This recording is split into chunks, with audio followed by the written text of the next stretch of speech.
Team Awesome is back!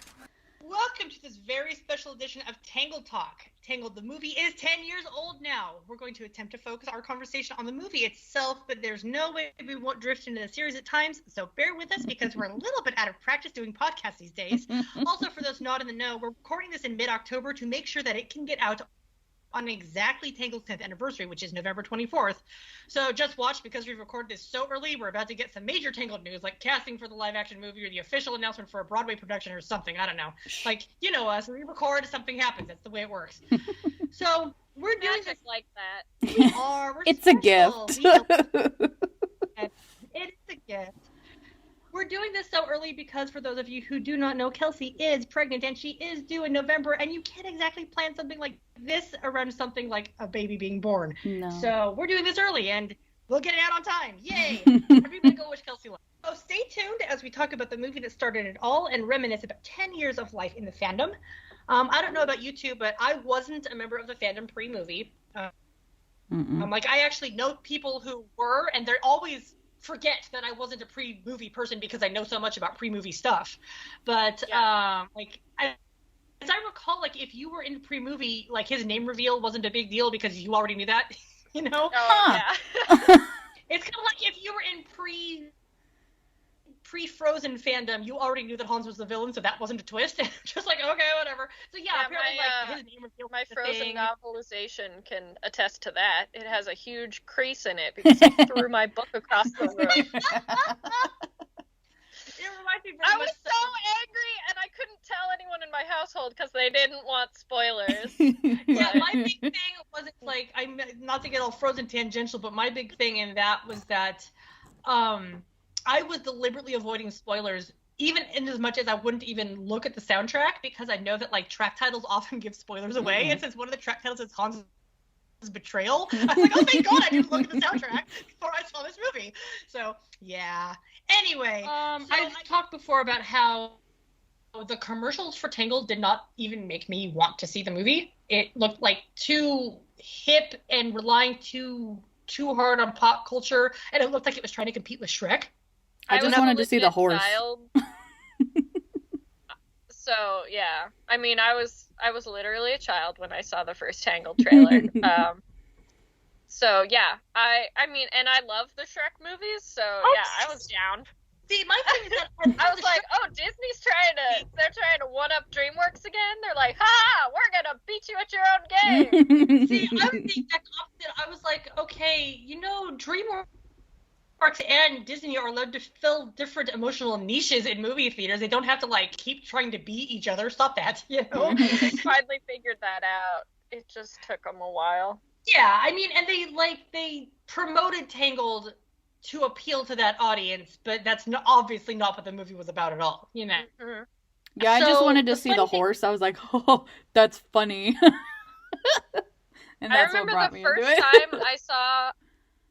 I remember the first time I saw one of the TV spots, and Eugene did the smolder. I, like, was rolling on the floor laughing. I thought it was so funny.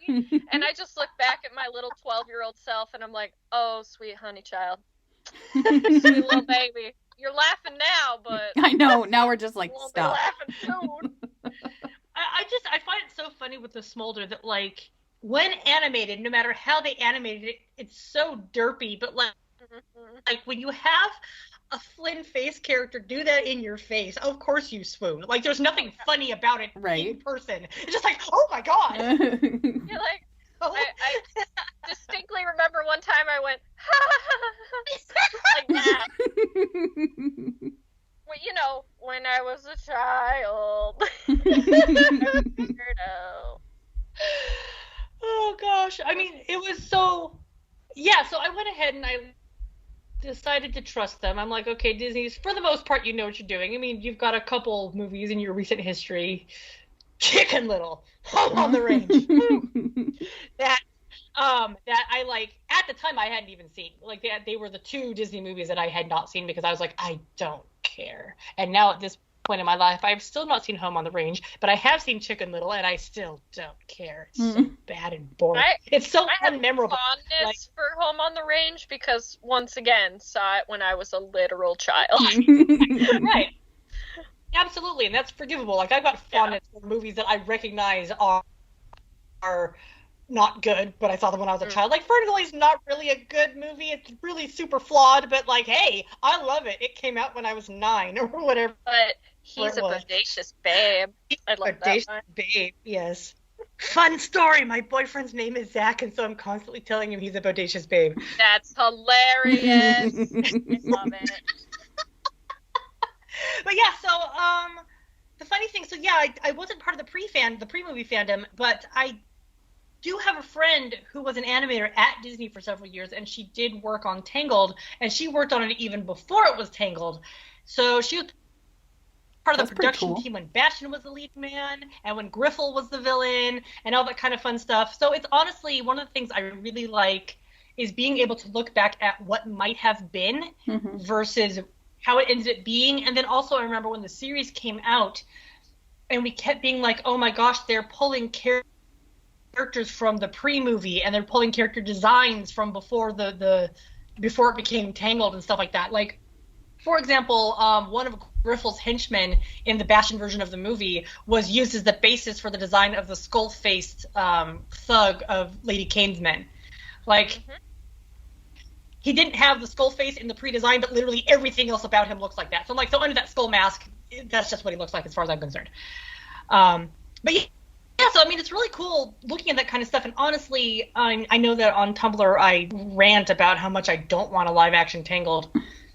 But if they made a live-action version of the Bastion story, I'm like, I'd be okay with that, because it would still be like, it's an original movie. The thing is that I'm tired of live-action remakes. If they want to do original adaptations, that's fine. But like, even Maleficent wasn't an original adaptation, it was a fanfic. It was like, ugh. It was just Wicked, but they couldn't get the rights to Wicked, so they're like, who could we turn into Elphaba? You know, between Maleficent and Frozen, you can tell how hard Disney wanted to get the rights for Wicked and couldn't get their hands on it. Universal eventually did that. That whole time right there, the like 2013, 2014 time, they did Maleficent, they did Frozen, and they did Oz the Great and Powerful. It's like, okay, Disney, we get it. Disney, we get you. You want Wicked, we get it. And they're not giving it to you, so you're gonna just flip them the bird and try and do Wicked as best you can. We're gonna take 3 movies, and if you piece them together in itty-bitty chunks, it's Wicked.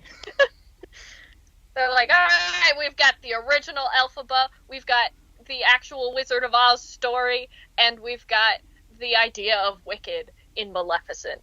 Yeah. That works, right? Right? That's Wicked, right? It's the same as having the same movie, right? Yeah. So, yeah, but... Yeah, if the live-action version is the Bastion version, I will cry everywhere. I'd be all over that, dude. Like, seriously, because first of all... I'm still hurt. I'm still hurt. Every day I think about it. I'm like, the series failed me. Like, okay, with no Bastion. The fact that they didn't have Edmund name him Bastion, right. I want to punch him in the face. Don't even get me started. Do we want to get Ellie started? Because I'll get on a whole ass rant. Apparently, if we get Ellie started, she gets a Bostonian accent or something. I don't know. You want to get Ellie started? But yeah, so like, in all the ways they did right, they did that part so wrong.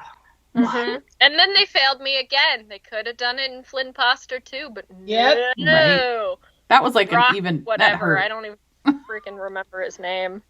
Thunderstrike, but that's just me being, romantical. I hate his guts. So I know you do. I know you do.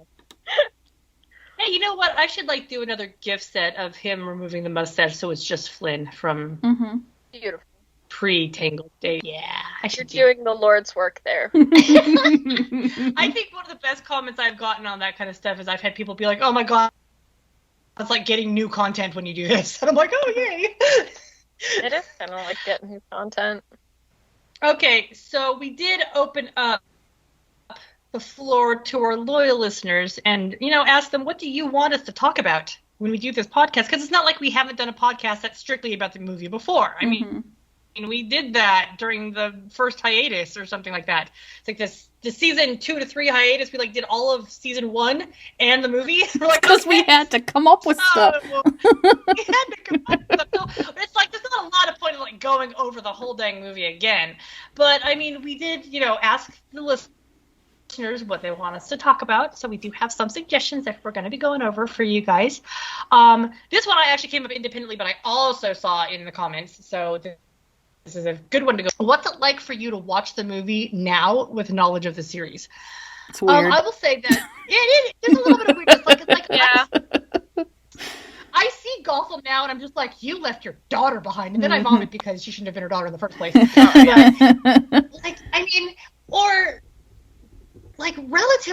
Relatively recently, by which I mean since the pandemic started, so within the last 8 months, I spotted 2 guards during Kingdom Dance who could easily be the models for Pete and Stan. Oh, yeah, you sent me that picture, and I was like, oh, yeah, there they are. So now I'm like, Pete and Stan are out there somewhere, and stuff like that. I know them. that, I love Pete and Stan. I mean, that's despite the fact that I know that the movie was not made with the series in mind, since the series didn't exist yet, you can't help but look for characters who resemble characters who ended up being in the series. You just can't help it. They do stuff like that anyways in other things. I mean, in Star Wars, they're like, you see that old guy in Return of the Jedi? That's Captain Rex. He was at the Battle of Endor, and everyone's like, yeah! I mean, it's very easy for them to go into, say, the movie's list of character designs and then take designs out of that and base the series designs off of those characters. And therefore, that does make it feel like a more complete piece, like it was intended all along to be a continuation, et cetera, et cetera. So, while I do not literally think of those 2 guards as Stan and Pete, I do acknowledge that it is entirely possible that they looked at these 2 guards while designing the characters for the series and saying these 2 guards are going to be who we design these 2 characters off of. And so, in that respect, I can be like, yeah, that is Stan and Pete, because, I don't know if that's what they did, but I can pretend, because who cares? That's what headcanons are all about. But it's I know that people wonder things about where's Cassandra, where's Varian, yada yada yada, all that kind of stuff. And it's I think less about the big characters who are in the series. I do look for regular background characters that we saw. It's oh hey, maybe this dude right there is that one guy. That's so vague, but you know what I mean. There are certain lines of Eugene's that make me cry now. When he's freaking quoting to Rapunzel. Oh my god! Right. Now we just know he's a loser. You don't know it's quoting, but now I'm just like, the book. Yeah. I'm like, this freaking nerd. I love this nerd. No, it is true. It's And when he's looking out at the view and he's like, guys, I want a castle. And before, I was like, oh, baby, this is going to be your castle someday. But I'm like, baby, you do have a castle. It's a year's journey that way. Baby, just get off your butt and go get your castle, stupid. You already have one. But I'm just like, your daddy's waiting for you, baby. Yeah. I mean, and it's also really weird to see stuff like the flower and be like, and there's a moonstone out there, and be looking for even the slightest hint of rocks anywhere, and just being like, I mean, it's so weird. You have the knowledge of the series, and you're like, okay, how much can we retcon? Is basically what your brain does. Yeah. I look at the tower and I'm like, you're gone now. You're like, haha, bye, bitch. I look at Frederick and I'm like, yeah, you're crying, and then you're an asshole. So. Yeah, we don't like you. Yeah, I look at Movie Fred and I'm like, oh, I'm so sorry that they just murdered your character, man. Character assassination to the max. Rick he did what he could to wrangle Ariana and Frederick back into some semblance of what they resembled in the movie. But, like, dang. Dang. Ugh, yeah, so it's not all good stuff when I watch the movie. I mean, it's not. Also, another thing is that with this series in mind, I watched the movie and I'm like, wow, Zach and Mandy's voice acting has come so far. They're like no babies in the movie. Instantly better and different now than they were when they recorded those lines 10 plus years ago. I'm sure I've talked about it before, but I think it was 2018 when they were doing that like Dream Big Princess thing and they were re-releasing some of the princess movies in theaters. I went to see Tangled and I'm sitting in the theater and it starts and like Eugene's monologue at the beginning is fine, but then like at some point he was talking and I'm like, is the audio off on this? And I'm like, no, because everything else sounds normal, like all the background noise, and Gothel sounds normal. And then I was like, oh my god, they sound different because they're young babies. And and I was like, now I get what Zach is saying when he was in that interview from, like, I don't even remember when that was, where he's like, I didn't really like my portrayal. I thought I sounded kind of nasally. And I'm like, I don't think you sound like that, babe, but you definitely sound different, and it's weird. It's just weird. It is. I had seen the movie 500 times at that point, so yeah, it was just very jarring. The weird thing with that is it's like, also when I watch the movie, I can hear how he affected his voice just a little bit. It's not like a lot, but he did affect his voice a little bit, and in the series, it's just Zach. Yeah. Like, he's just reading lines. This is just how Zach talks. And so it's like I just rolled out of bed, I'm in my pajamas, let's do this! Basically. Yeah. Basically. And that's fine. So, yeah, and it's really funny that it's like, and then Mandy, she actually sounds lighter in breath here. Like, you know, she had to, like, she has always affected Rapunzel's voice, because when you hear her normal speaking voice, that's not what she sounds like, you know? I mean, when she gets excited, I remember I was one time watching an Instagram story of hers, and they were out in the ocean, and there were dolphins, and she was freaking out about the dolphins, and she sounded like Rapunzel when she was freaking out about the dolphins.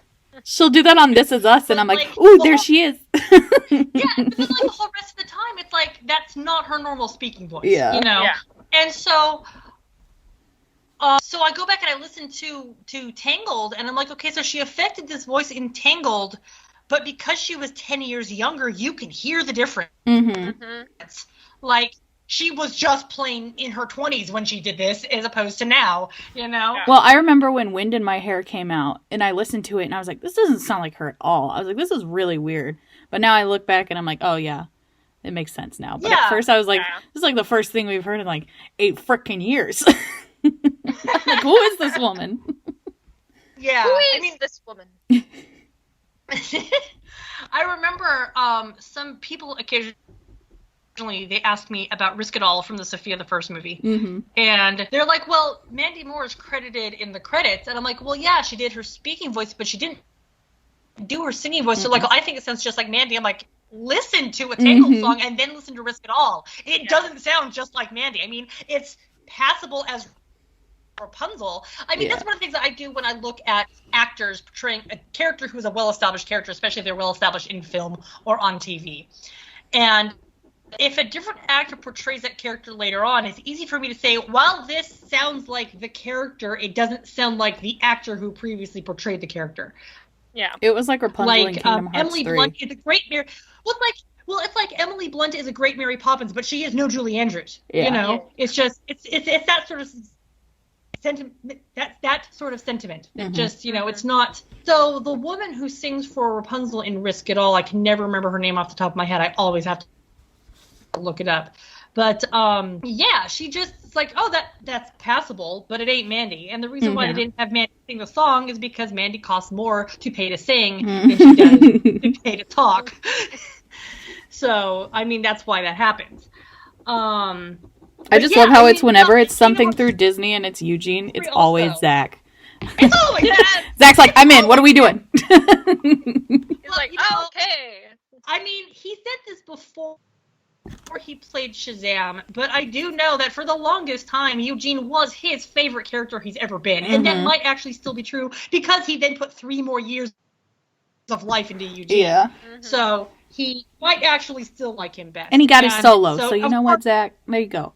I mean, so of course they're going to be like, hey, you want to do Eugene? He's going to be like, of course I'm going to do Eugene. And it's like when he was in that one interview where they're like, oh, Disney's talking about doing a live action Tangled, would you want to play Flynn in that? And he's like, I'm too old to play Flynn in that. And I'm like, oh, thank you, Zach. Thank you for acknowledging that 40-year-old men should not be playing Eugene Fitzherbert on the screen. Yeah, I always see people who are like, ooh, my dream casting is Jake Gyllenhaal. And I'm like, that man is 38 years old. I see Jake Gyllenhaal and Ben Barnes and... Ben Barnes is also old. There's another one, and he's in that same age range with late 30s, early 40s, and I'm like, stop casting this guy that's this old, especially when they also fan cast Rapunzel with a 20-year-old actress. Yeah. Like, guys, what the hell, man? Think a little.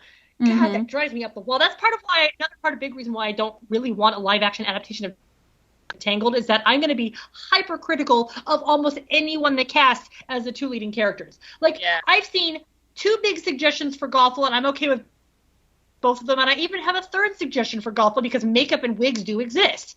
I mean, people usually cast Cheryl or Helena Bonham Carter for Gothel, and I'm like, great. My suggestion is also Michelle. I think she'd be great. But I have never seen any fan cast for either Rapunzel or Eugene that I am okay with. I'm just like, no. Look, just because Ben Barnes was in a movie 15 years ago where he could, have an expression and his hair fell in a way similar to Eugene's doesn't mean it's an appropriate role for him now. Just like I'm so up in arms about it. That's why I would love for them to just do a different adaptation of the story because then I'd have nothing to complain about. I'm like, if you want to do the Bastion version of the story, then that's already your story, and we've never seen it before. So go for it. Then I'll have nothing to say about it. And then you can cast somebody who doesn't look like the movie version of Rapunzel. And that's fine because this is an entirely new concept. Who would we cast as live-action Bastion? I honestly don't know. I posit this question to our listeners as well. Send me your best ideas for live-action Bastion, because now I'm thinking about it, and I'm like, who could play my beautiful boy? There you go. Send it to her. Send it to me, since I'm still on Tumblr every day. We'd like to hear this. Yes. We want to know now, guys. Comment it on the YouTube comments. Comment on the YouTube, comment on the Twitter feed. Just let us know, who would you fan cast as Bastion if Bastion was the direction that they went with the live action? Because that's a fun thought. That is a fun thought. I like that. All right. So one of our suggestions was to do rankings for different things of the movie and discuss them for like costumes, characters, songs, etc., and then explain as to why. You want us to rank the characters. Okay, Eugene is number 1 for all of us. Obviously. And that's it. Anyway, next question. No, I'm just kidding. Yep. All right, next question. Can we at least do Rapunzel's number 2 and then move on? Yep, that's fine. Eugene number 1, Rapunzel number 2. And okay, when it comes to the movie, actually think about it. When it comes to the movie, I like Max better than Pascal. When it comes to the series, I like Pascal better than Max. They just, the way that they can share the number 3 spot. All right. Okay, they share number 3. Everybody else, moving on. There's not a lot of characters in the movie, all things considered. We've got Gothel and the Stabbingtons and Ariana and Frederick. I do like that Ariana and Frederick are officially their names now. Like, any new Tangled stuff that comes out, they do have names, and those are their names. So it's like, I know I talk about the difference between, what makes canon and how canon is the series, et cetera, et cetera. Well, Ariana and Frederick are officially their canon names now. So, yeah. It is nice to have names for them, so fanfic writers don't just have to write the king and queen and come up with random names. Yeah. I always used to name Frederick Richard for some reason. He just felt like a Richard to me. Let's see. I had a fic a long ass time ago where her name was, I want to say, Annabelle, and his was Thomas, I think. Or maybe I'm thinking of that one people who even put in the Disney wiki, the very editable one that people would put everything they wanted. I remember that in that one they called her Primrose. And they might have called him Thomas, but they might have called him something else. And I don't remember if I'm getting Thomas from them or if that's what I had it. But I went back and looked at my old fic, and I changed their names. So I was like, ha, they have canon names now. Nice. But yeah, okay. So for the songs, okay, in the movie, I've said this before, and maybe this is blasphemous, but I See the Light was not my favorite song. I mean, it's still not my favorite song. It's a beautiful scene. The first time I saw the movie, I thought it was in the way of the scene. I was like, this scene is so gorgeous. You could have a beautiful score here, and instead you're choosing to, I felt like show instead of tell is what should have happened there, that it didn't need the lyrics and stuff, that they could have had this beautiful, emotional, romantic moment without an actual song in it. My favorite song has always been I've Got a Dream. It always felt very kind of like Monty Python-esque, and I really appreciated that about it. I will say Mother Knows Best is fantastic Broadway, and it is great Donna Murphy, and I'm not sure which I like better, the original or the reprise, because the reprise is so I like the harsh. reprise. It's so good. It's so good. And I actually like When Will My Life Begin reprise better than When Will My Life Begin. I always find it funny, very frequently, especially if I think about Alan Menken songs, I often like the reprise better than the original because the reprise has more emotion in it, you know? The original tells the story. Think about it this way. Think of part of your world and Ariel's just being I want to be where the people are. And part of your world was reprise is I want to be where you are. So it's that's the Howard Ashman promise. Yeah, and then there's One Jump, and you've got One Jump in Aladdin, and it's just this is a fun, catchy song about evading the law, and it's this is a song about me wanting a better life for myself. So I'm just see, the reprise is often better than the original, and that same holds true for Tangled. That I actually like the reprise is better, which is odd because in the Cruise musical, I like that there was an I've Got a Dream reprise, but I did not like its placement because it's sort of you just detracted from the urgency of the story by sticking a fun little song right here. I like it, but I also guys, Oh, this is a reminder to Ellie that I still haven't watched the musical all the way through. Oh gosh, yeah, you need to. Yeah. It's so He's good. smooching it. All I know is Flynn Rider Wanted Man. Oh, Great that's song. such a good song. It gets better every time I listen to it. I keep Because it was written for us and It us was alone. written for us and us alone, yes. But in the boat scene at the end of I See the Lights in the Cruise musical, they don't get stopped. Oh, They nice. actually So kiss. I don't have to and yell at Eugene. I saw that live, and I didn't know that, and I was like, ah! I was like, oh my god! Stage, just hear the loudest screech from the back of the audience. They're like, "What the heck was that?" That was Okay, great. I'm sorry. Ellie, I have to ask you. Yeah. Because you were there sitting next to me doing it also. Do you ever wonder what Zach was thinking when we were at D23 Expo and that one little clip of him doing push-ups and we screamed our lungs out? And he was on stage. He heard that. Yeah. I don't know, because the auditorium was dark and I was only looking at the screen, so I have no idea. But he was probably what? He's I found my fans. He's like, this girl's wild. Who were those absolute vultures that just screamed? Or he's like, same. He understands. Yeah. He was just doing one-armed push-ups. I was like, ooh. Yep. It was wonderful. Yeah. Okay. Oh, he and Edmund can have one-armed push-up contest. Oh, No. oh my God. Edmund Why would would you kick say his that? butt. Oh, yeah. Edmund would so Right. kick his butt. Because he's been Edmund practicing would with that hammer one throw a arm stab- forever. With his one arm. He's totally jacked with that one arm. I He's can't got believe 2 arms worth of muscles in that one arm. I love when he just absolutely yeets one Stabbington into the Yeah. other. It's Yeah. what they deserve. It's fantastic. I love it. Okay, so the next thing on the list of ranking, they asked for costumes, and I'm like, that's kind of vague. So I made a list of Rapunzel's dresses as we see them in various media. I'm excluding things like the dolls because there's way too many dolls. There are far too many dolls. I mean, we can have an entire podcast just about like the Rapunzel dolls, not even the Tangled dolls, just the Rapunzel one. So that's not happening. So we're gonna go over the movie, the face character. I mean, and the recent face character. I know they changed her costume from the original one to an updated one. You got the movie, the face character, the Cruise musical, the series, and Wreck-It Ralph 2 are the costumes I did. So, okay, I do love the cut of her movie dress, but I gotta say, I adore the Cruise musical dress. I've always had a thing for, like, sleeves that gap on the sides, and I love the gradient of, like, the peachy pink down to the purple. It kind of reminds me of, like, old concept dresses. Yeah. Like the green dress in a way. Exactly. I mean, and I feel personally that, like, the design around the bottom of the skirt are a little bulky and a little too almost frozen.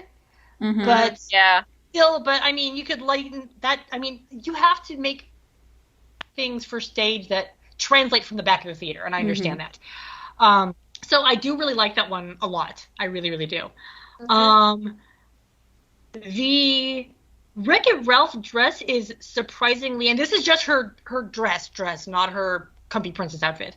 The Wreck-It Ralph dress, it's the movie dress. So, like, there's not a lot of difference there. I will say that it's actually, like, marginally less detailed because she's done it in a cartoonier style, which is really interesting given that it's actually a more advanced technology. I like the way that the series dress, the simplicity serves its purpose, but it does remove some of my favorite aspects of the movie dress. Makes it easier to draw for me, so. All things considered. And then it's like, I have to forgive the face character dress, because, like, I know that they have to have separates so that they can have different women play her, and they can have whatever bodice fits you versus whatever skirt fits you. I saw somebody actively complaining about just not Rapunzel specifically, but about, like, the princess costumes in general at the parks.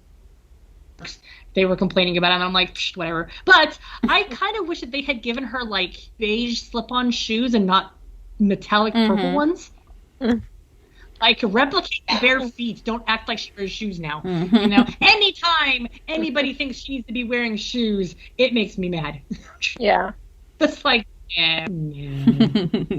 no, her bare feet is part of the thing. And, you know, I find it very interesting going on, you know, tangential discussion in this, is that I know that a lot of people like to give her shoes because the bare feet was part of the representation of her being a prisoner in the tower. But, like, realistically, if she went 18 years without ever really wearing shoes would not be comfortable for her. Like, she's like, I saw this one book one time that was basically talking about the princesses' lives after the end of their. And one of the things it has with Ariel loves shoes because she loves her feet and she loves to decorate her feet. And I'm like, that makes perfect sense. But, like, Rapunzel should not be a big shoe wearer. I like that the series didn't insist on sticking her in shoes. I really did. There's a kid's book about tying your shoes, and Rapunzel's on the cover. What? I was like, Y'all don't know what you're talking about. So, I guess the ranking would be movie because it's the original, and then I guess Wreck-It Ralph because it's as close to the original as you could get. No, the first ranking is actually the Cruise, and then the movie, and then Wreck-It Ralph, and then the face character, and then the series. Not to say that I don't like it all. I do like her costume design in general. So, yeah, that's me. Next question is, do you think Gothel knew about the hidey hole under the stair before the... that's actually a very good question. She did not spend a lot of time in the tower, it seems to me. Like, she did it first, obviously, when she was actively with baby and hope. I mean, sometimes I think about how she had to have left Rapunzel, an infant, alone in the tower to go get supplies so that people wouldn't see her. And I'm like, holy crap. This woman left an infant alone for God knows how much time at a time so that she could get supplies. So that all by itself, holy crud. But as for the hidey hole under the stairs, I get the feeling that at that point in the story, no, if she had known about it prior, she probably had not thought about it in years, you know? It's obviously something that Rapunzel figured out at some point in her life, that, oh, there's this space under the stairs. Because if you notice, the gap where the light, not the light, but the reflection glints out, like, obviously she would have noticed that. She cleans the whole tower every day. So, do I think that Gothel knew about the hole?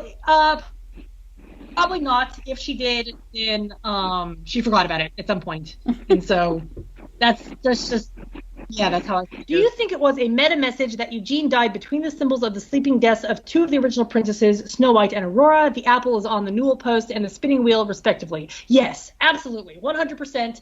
I know that they hid symbols of the various other princesses that came before Rapunzel about the tower, and even though I did not specifically register the spinning wheel being near him right away, I did notice the apple on the post. And so I was like, oh, man, she chained into the post with the apple on it where she stabbed him and blah, blah, blah. And so, yeah, I absolutely 100% believe that was a meta message there. Being like, haha, we killed him and all of his dying stuff. And he'll be brought back to life in that same spot. So, yes, 100% I believe that was a meta message. I actually have some posts I made about it years ago before the series about, like, oh, my God, did you guys notice this? So, yeah. Somebody says, I've always wondered how the scene played out between Fine, Now I'm the Bad Guy, and Rapunzel chained up. Does anybody have a headcanon? I actually wrote a thing about this, like, probably a couple months ago at this point. I mean, it feels like it was a couple weeks, but what is time these days? And it was just talking about, like, do you ever think about how Rapunzel was feeling at this time? That she was literally ready to leave the tower, and she was ready to go out that window and not come back. So she was prepped. She was going to go. Minutes before, she had also proven that she is physically stronger than Gothel. Gothel goes to pat her on the head, and she grabs her wrist, and when Gothel tries to, like, pull her arm away, Rapunzel's grip is too tight. So Rapunzel is physically stronger than Gothel, which leads me to say that Gothel had to have knocked her out in order to chain her up. It's not like Rapunzel would have gone willingly. So, yeah, my headcanon is that Gothel knocked her out and chained her up, and then probably, you know, explained to her what her plan was, because villains do love a good monologue. It just wasn't an on-screen monologue. But she's like, okay, look, if you were going to go to him, then he was going to come to you. And I figured that she was going to hedge her bets. She figured that if she left immediately, then they'd run into him on the road. So they were going to wait a while and see if he showed up. And if he showed up, she was going to kill him. So that's basically what that comes down to. Yeah, it was not a happy time for poor Rapunzel, who just realized that the woman who raised her, you know, the woman who raised her had lied to her entire life. The man she loved was quite possibly dead. When he shows up, she has a moment of relief, realizing that he's not dead and he came for her, but now he's going to die. So, yeah, it was not a happy time for poor Rapunzel, who also her hair was still used to let him up in the tower, but it was not thrown over the beam that's outside the window, so, like, all of the weight was on her shoulders, which were chained to the wall. So her shoulders were chained to the wall, so her shoulders were being yanked out by his weight. Her hair was being pulled from her scalp by his weight. So this is just not a fun time for our dear little princess. That's okay. So we have, what is your favorite pieces of fan content that have been made ever since the film was released? Fanfics, AUs, animatics, anything. Let's show the artist some love. Okay, so there's the artist. I think she works for Disney now, because I think back when the series was still relatively new, I think I saw somebody who worked on Tangled tag her art that they had on their wall, but their Instagram is private. So I think that they actually work for Disney now, but that would be Andel's. And while I don't have a specific favorite piece of hers, Andel's is by far my favorite Tangled fan artist from way back in the day. I absolutely adore her stuff. It's always so soft. She is almost always, 90% of the time, she draws Rapunzel brunette. True, I should say. She vanished from the internet, and I'm pretty sure that's because people were stealing her art. So I'm pretty sure that's why she stopped being around, which was a shame. But if she happens to hear this at any point, or if anybody who knows her happens to hear this, please let her know that we love her art. Like, to this day, she's my favorite fan artist. One of my favorite AUs was that giant Eugene AU. Oh, yeah. Bonkalore did. I always love that one. Yeah, that's, I mean, and the funny thing is, like, I'm not a huge, giant, tiny person, like, genre. That's not a thing for me. But, like, as a Tangled AU goes, it went really good. And then I liked it how she kind of incorporated it into the series, how she made a Dark Prince Eugene, but the moon power made him giant. So she just continued her little story. I'm just like, that's fantastic. I love that. And when he was reading the tiny books, I was like, it's become real. Honestly, you know what? Him reading the tiny books, it was like, I felt for her the way we all felt with Bird Varian. Like, it was just like, oh, that thing you've been saying, it's finally true. So that was great. I know that I have said a lot that I don't read fanfic much, but ever since the pandemic started, I've been reading a lot more for obvious reasons. And recently in the Tangled fandom, a writer has emerged, King Ray writes. And Inez, I love your stories. I'm giving you a specific shout out on the podcast because I love your stories. And I also love the comments you put on literally everything you reblog. Like, you were like an upstanding citizen in fandom. You're great. I love you. Thank you for existing. Let's see. Animatics. I don't have much in the way of, like, specific animatics memorized, honestly. What's that one? Oh my gosh. The one where it's Eugene and Aladdin fighting over the crown. Oh, yes! I don't remember who that's by. Let me look it up. I can look that up really fast because I actually have that tagged really well because I want to be able to find it whenever I feel like it. While you're looking for that, I wanted to mention one of my favorite old Tangled artists. She hasn't done Tangled fan art in a really long time, but I loved all of her stuff when she made it in, like, the early 2010s. And that would be, I think it's Viria or Viria. Her stuff is great. It's very shippy. There's them not wearing any clothes, snuggling in bed. Very, very cute. Lots of brunette Rapunzel. Very, very cute. Yeah, absolutely love that stuff. I agree. The Viria 13 stuff is like some of my favorite stuff. Very faves. Okay, Busted it's not even animatic. It's a straight up 28-second animation Aladdin Eugene crossover by Adrian Grimmel. You can find it on Vimeo. I also have it reblogged on my blog, and I guess I can reblog it again sometime soon. But it's, like, really, really, really good. And he even did, like, some follow-up, like, storyboard stuff for beats he was going to do later and then just didn't complete. But yeah, it's really Adrian Grimmel. That is the person you're looking for. I also love the old practice animatics that were actually done at Disney by, like, and stuff. The one where Eugene escapes the tower and puts the crown on his head with the little flourish. See, all of that stuff, I found out later on that all of that stuff was made, like, after the movie. Yeah, it's by students. Those were like, they were training, those were them training their new animators with this program. And so they're like, here's some models we already got. Here's what we want you to express, but do it however you want to. But yeah, those are really, really good. My very favorite one is the one where Eugene mentions his dad. Yes, I don't know, like, it sounds like Nathan. I think it's Nathan, doing the voiceover, and I don't know if that's from the production of Tangled or if that was something one of the student animators asked him to do because they had that thought. But yeah, I've always really loved that one. Yeah, that's a good one. Eugene Senior. Senior. And he was an Irish sailor. Just go with the Irish accent. Yep. I'm like, I love you almost as much as I love Edmund, father who doesn't exist.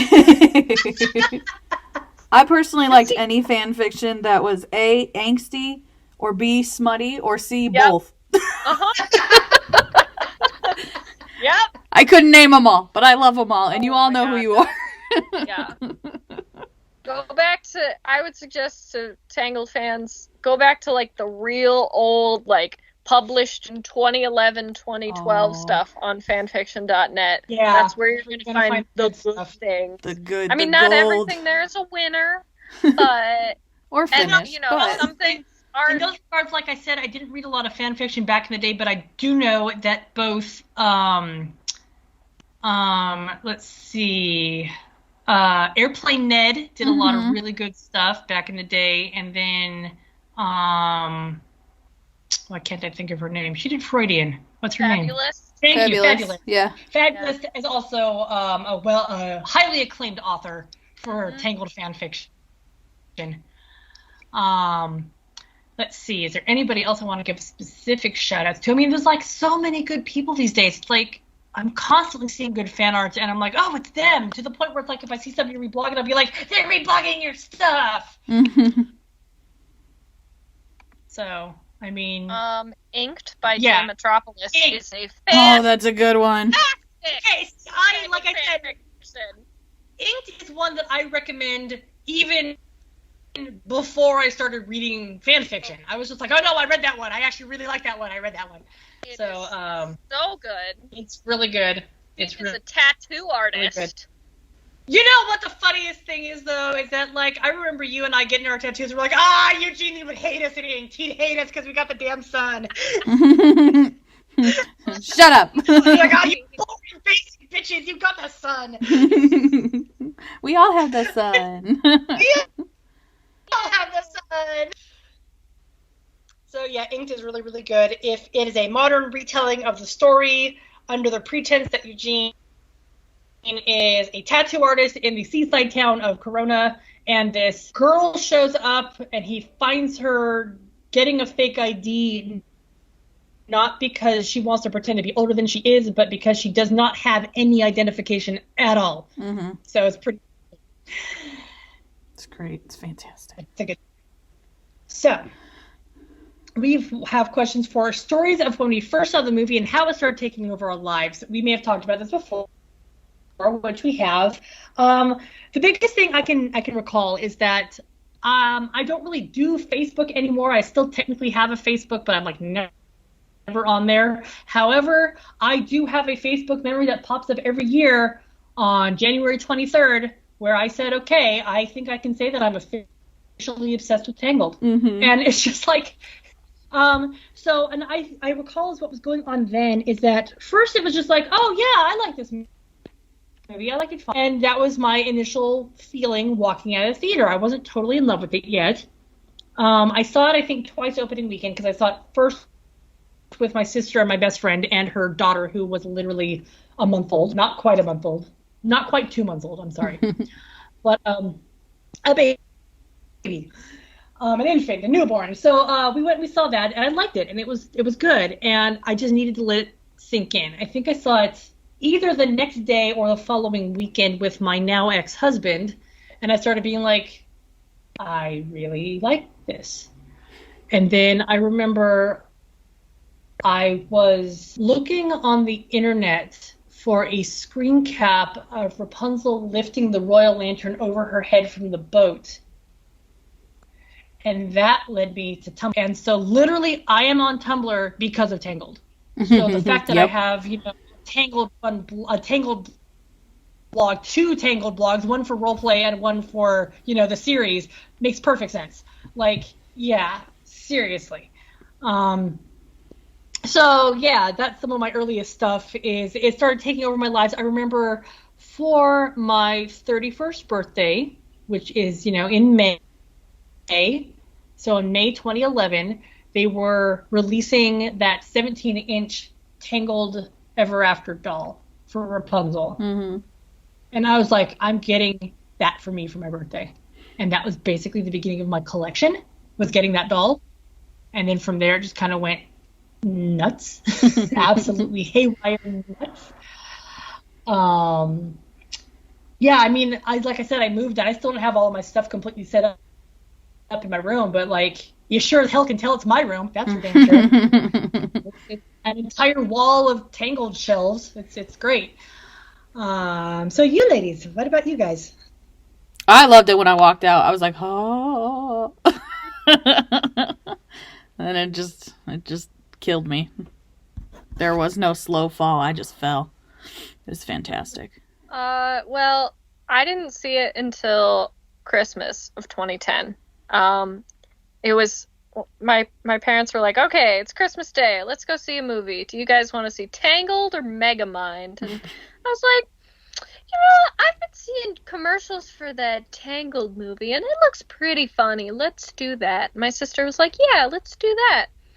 And then an hour and 40 minutes later, I walk out of the theater, my family's discussing it, and I'm like, that was the best movie ever. And my family's like, no, it isn't. You silly Ellie. It is not. I'm like, okay.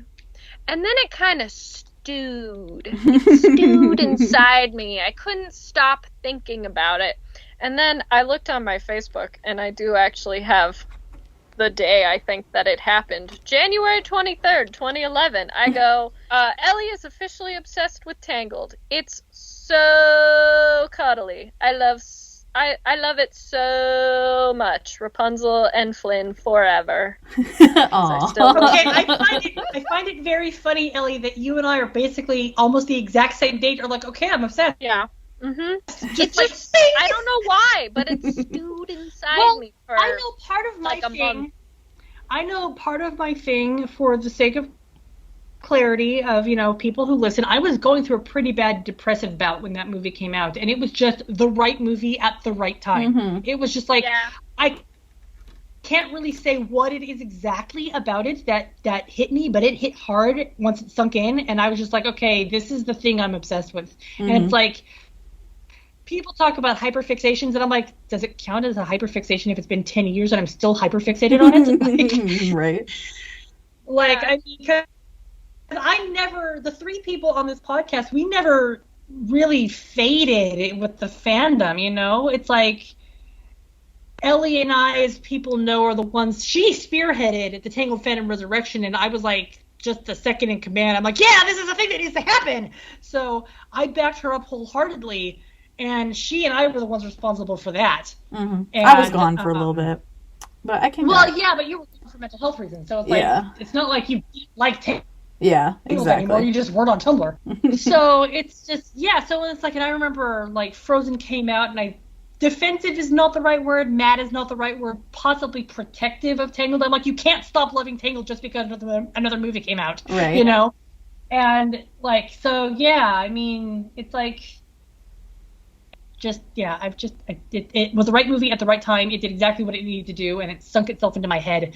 Now, 10 years removed, I can be like, I acknowledge that it's not the best movie that Disney has ever produced, mm-hmm. but it has a lot of the, like, aesthetic is really, like, it really suits my personal aesthetic, so I'm like, okay, so that's why I like that part. Well, and for me, it's not even just the movie. It's just like everything that comes with it. It's the series, it's the world, it's the fandom that comes with it. It's honestly, like everything bundled together. It is the fandom. I would say, honestly, a lot of it is the fandom because, like, I made the majority of the best friends I've got, I made in some way related to Tangled. Mm-hmm. I mean, I've got YouTube people. I met my boyfriend role-playing on Tumblr, and I'm still on my Rapunzel blog. So, mm-hmm. like, I met him through Tangled because of that. Mm-hmm. I did the whole leader fandom thingy. I've got Tangled BEA, and I've made all these friends through doing that. I made friends with crew members who mm-hmm. made the show. That's incredible, So it's like, it's a lot of it is that I made a lot of really strong connections, so there's like an eternal positive reinforcement mm-hmm. that goes on being a fan of this show and this series. So it's tattooed on our body forever. Forever. It's so great, and I love it, and I need to get this thing touched up. It's funny, like, you were talking about it was just the right movie at the right time. Mm-hmm. It was the same thing for me. I had been depressed for like over a year at that point. Just a little over a year. Mm-hmm. I was 13. I had pretty much no friends, and I just remember watching it, and I really connected with Rapunzel, Mm-hmm. and I really liked Eugene. I thought he was just the cutest. And then he leaves her, and that hit way too close to home for me. So I was like, I flipped on a dime. I was like, oh, I hate this man. I do not like him. And then it's like, oh, he's just tied up and he got punched in the head. And I'm like, never mind. Like, Oh, I'm going back to rescue Rapunzel. And I'm like, oh, I wish someone had done that for me. Right? So, yeah, it was absolutely, I mean, I had spent the last year obsessed with Full Metal Alchemist, and then Tangled came along, and it was kind of like FMA passed the torch. They're like, all right, this is Tangled, it is your duty to keep Ellie alive. And Tangled was like, sir, yes, sir. It's funny because here we Tangled are. actually brought me the person that did the most damage. But it Oh, also yeah. kind of like shaped my life and how to get Mhm. over that. And so like it's like a good thing. Yeah. Yeah. Yeah. But it's I mean, weird. Yeah. I got 3 more shit friends after I got into Tangled. Not because of Tangled, but yeah. Tangled definitely helped me get over those things. Yeah. Yeah. Because I was like, Rapunzel can get through it. I can get through it. Mm-hmm. And part And of my yeah, thing it's was like- also my romantic relationship. It wasn't exactly rocky, but it was rocky. I mean, I was like married to this guy for probably longer than it was good for either of us. Mm-hmm. But the depression I was going through, a lot of it was linked to that relationship. And I think that what a lot of Tangled did was allow me to see that I deserved better. Yeah. And Yeah. not just, romantically speaking. I mean, I had a traumatic childhood, as many people do.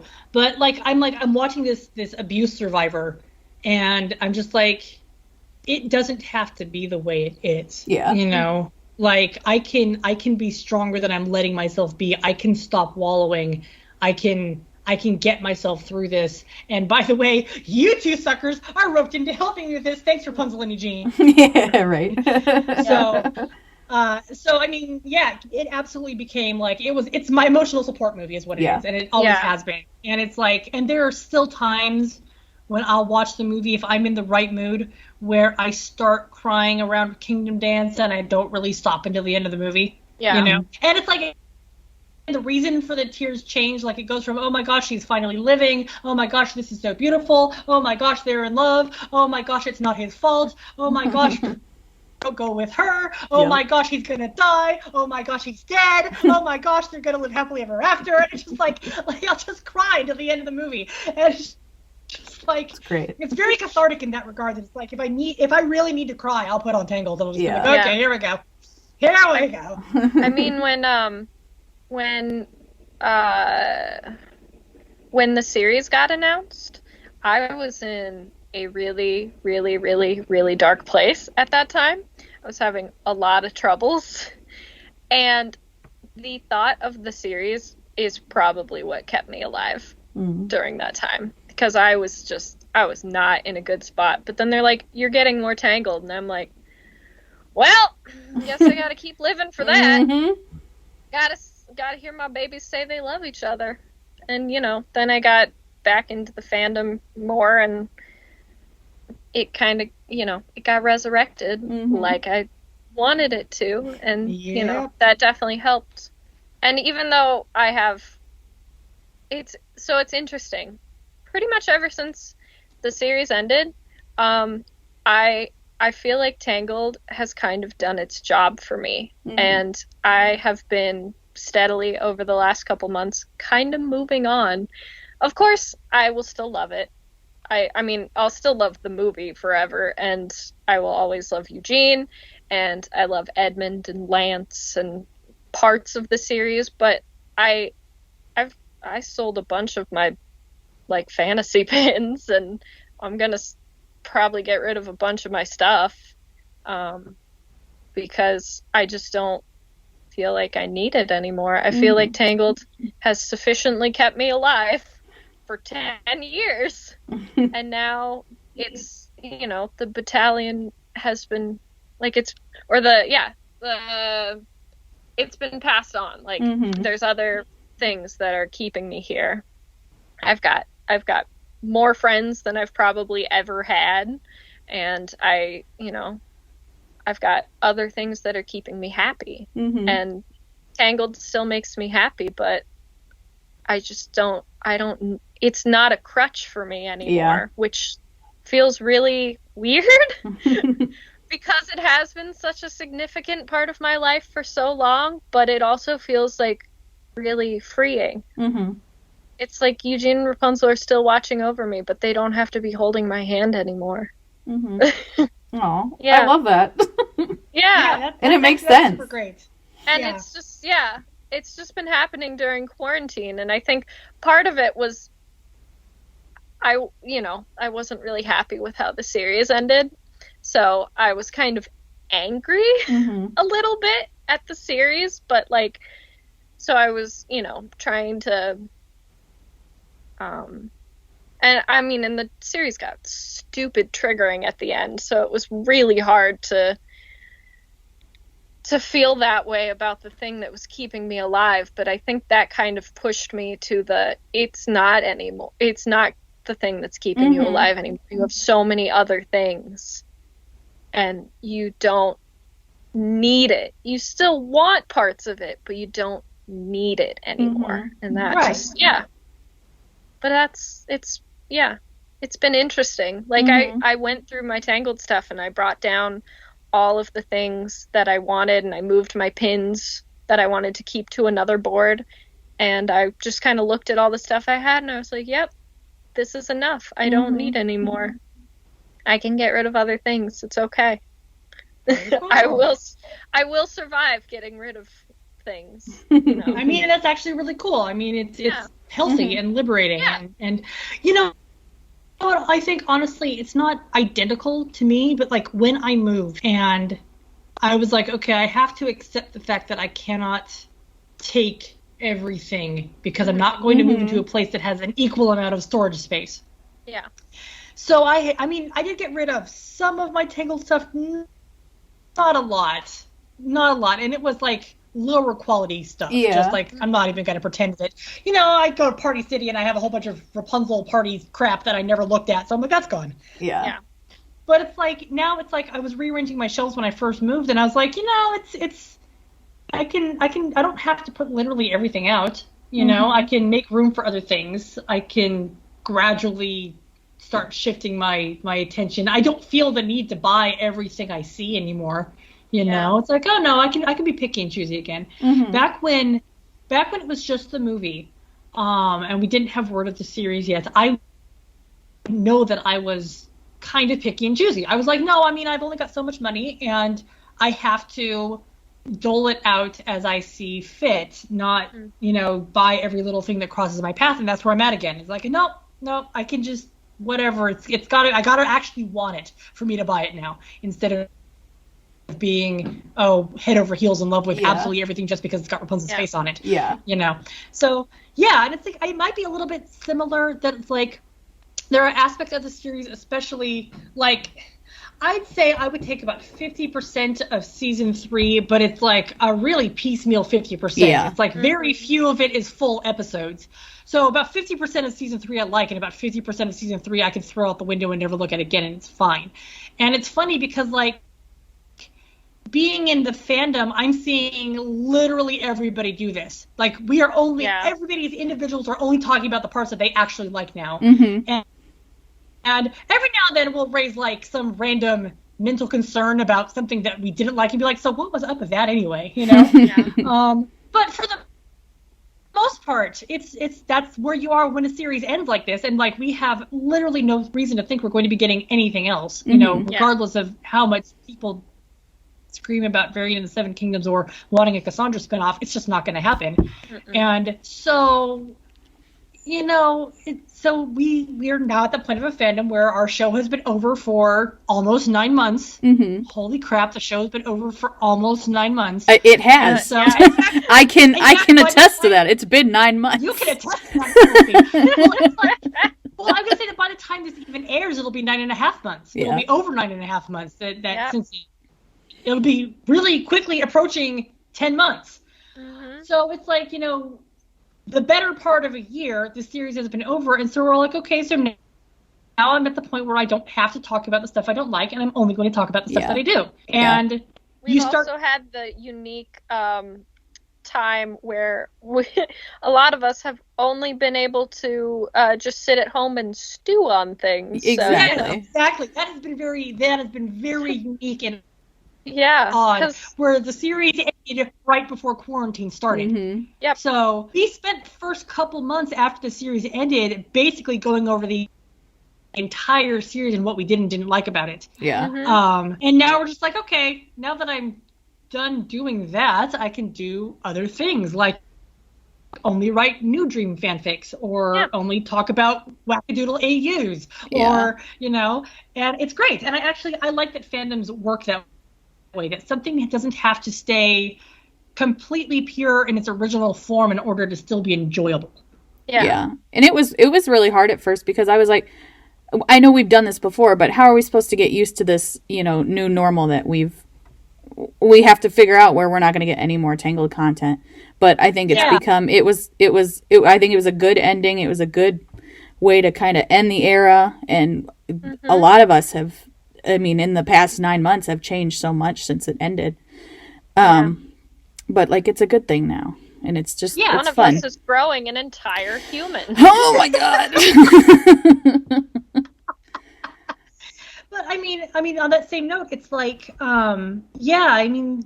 things grow, things change, and honestly, I think being even at all disappointed with the ending of the series really, really did help to let it go. It's like if it had been so good that we couldn't believe it was over, and I honestly was at the point when the series ended where I'm like, just shoot it and put it out of its misery already. Exactly. Yeah. I'm like I love this series still, and I crazy at the end. Yeah. It was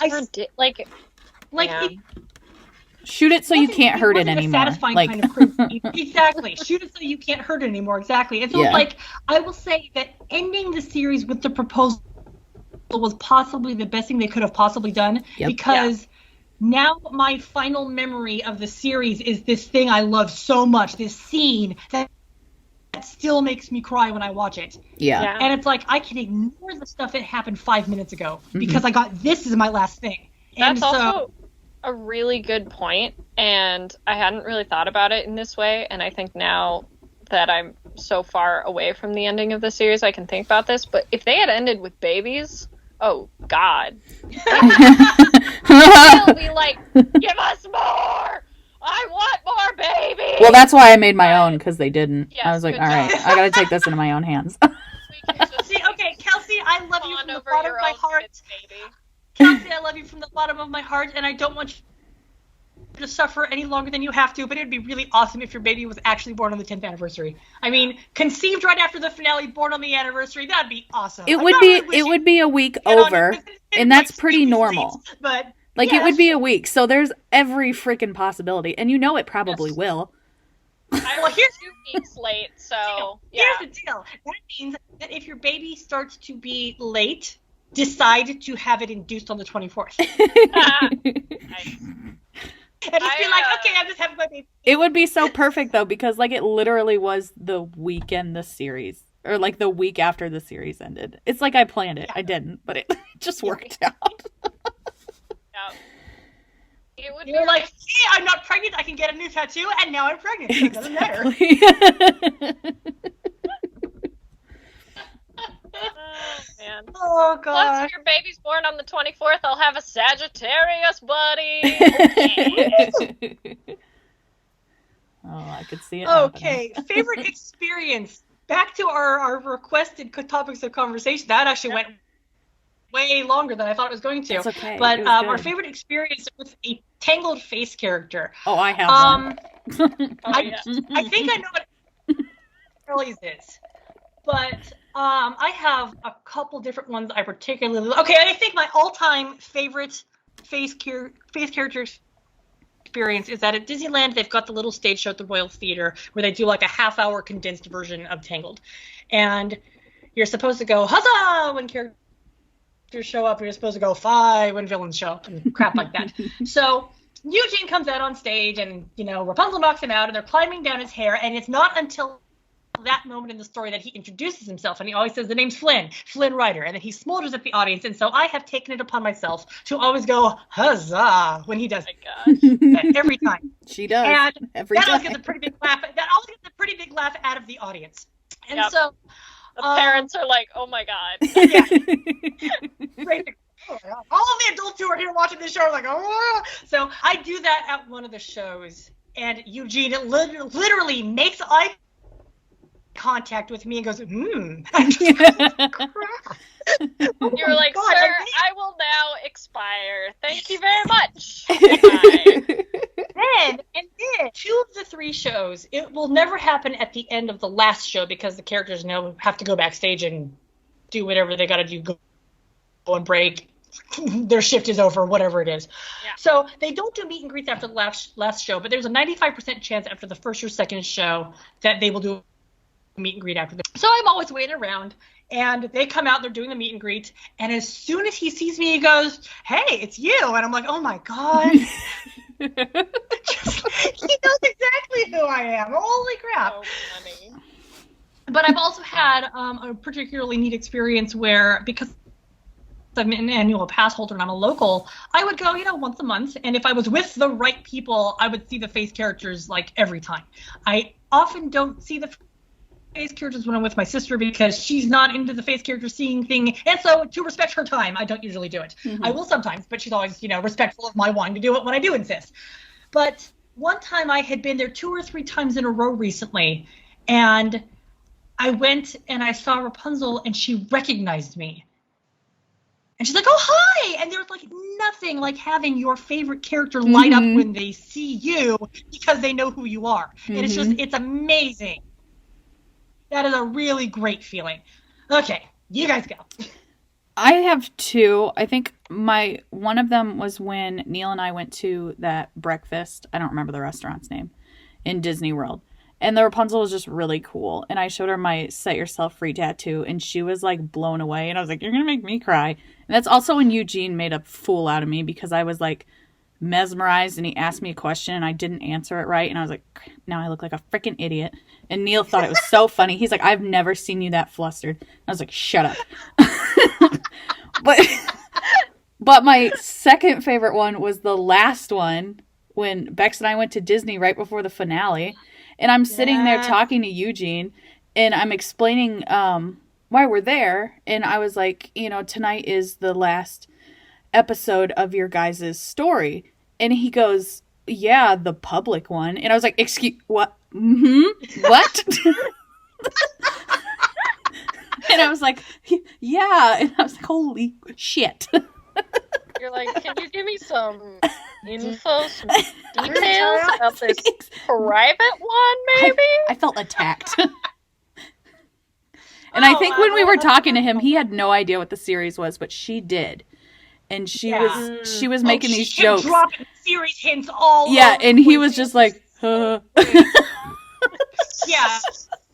Because if you guys don't know, the face characters are not required to know the series, but they can know it and use it if they want to. Yeah. And so Rapunzel would have her conversations always be peppered with series stuff that didn't have to necessarily be series stuff, but she would talk about things like how weird Shorty is and, little things like that. But it was clear that she knew the series. Yeah. And so like when Kelsey was talking to Eugene, I was just chatting with Rapunzel off to the side about a little more detailed stuff about the series.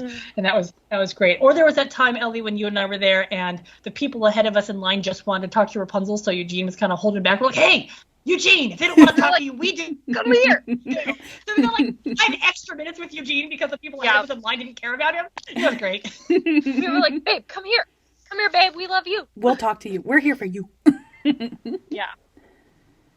Well, yeah, my absolute favorite is the last time I visited, when I went for my dad's birthday, because I was wearing my button that, wait, you guys got that for me, Yep. right? Mhm. Yeah, that said, It I'm was our celebrating first trip. Dark Prince Eugene. Yeah. Oh, yeah, right. And he saw my button and was like, what? And then he just, like, enveloped me in a hug, and I was like, this is the greatest moment of my life. And he was just, like, talking about being the Dark Prince, and he was like, you know, if Rapunzel had known I was, you know, a prince at the start, she would have been like, put the ring on my finger now. Like, yeah, babe, I think anyone would. Jesus. There's a picture of me that was my, like, profile picture on Facebook for a while. That's just my dopey face looking up at him after that interaction. It's just so funny. Oh gosh, I had another one, and then it's my freaking forever tangled, like the Tumblr header. Yes. I don't remember the whole interaction, but, like, so I'm meeting them. I don't even remember what trip this was, but I'm meeting them, and he asked me if I'm having a good day. And of course I'm very flustered because I'm talking to Eugene and I'm a literal teenager. And I'm like, yeah, I'm having a good day. It's a good day every day when you're with Flynn Rider. And he was like, oh, Blondie, you gotta paint that on my wall in my bedroom at the castle. You have just right above my bed. So every morning I can look at it. And I was like, ah! Oh my god! Oh gosh. And then, yeah, on my very first trip to Disney, I met them like 3 times. And that was like a year after the movie came out. Like, the first day I went to Disneyland was November 25th, 2011. So, just a year and a day after the movie came out. So the lines to meet them in their original meet and greet were so long. I waited like 2 hours multiple times. But one of the times that I met them, I was wearing this necklace that I had gotten at Claire's that has them in a little heart.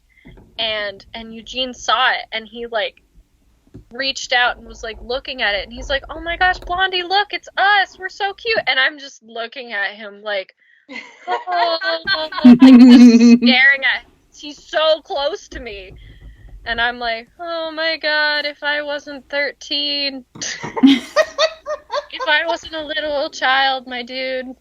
That reminds me of the first time that I met them. It was the Christmas party, and, like, I waited like 2.5 hours for it.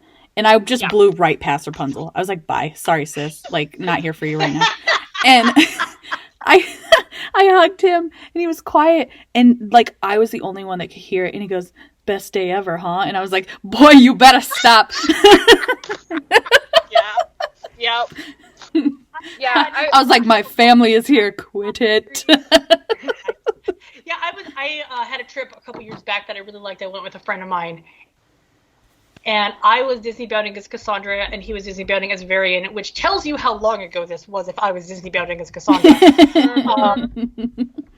And so, like, my friend and Eugene got into a smolder contest, and Rapunzel decided that she was the judge.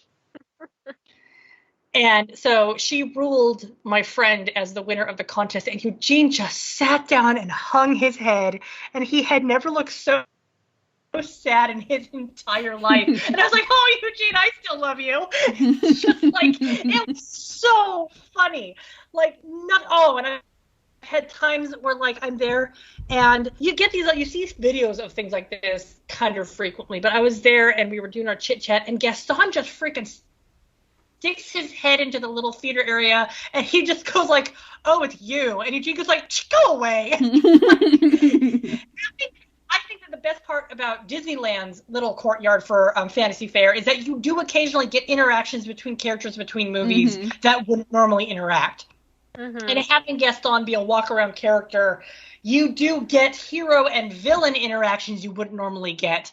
I've also one time saw Eugene taunting the Wicked Queen by pulling the crown out of his satchel and putting it on his head and mocking her. And it's just like, oh my God, he's such a snot, and he's like that all the time, and it's so great.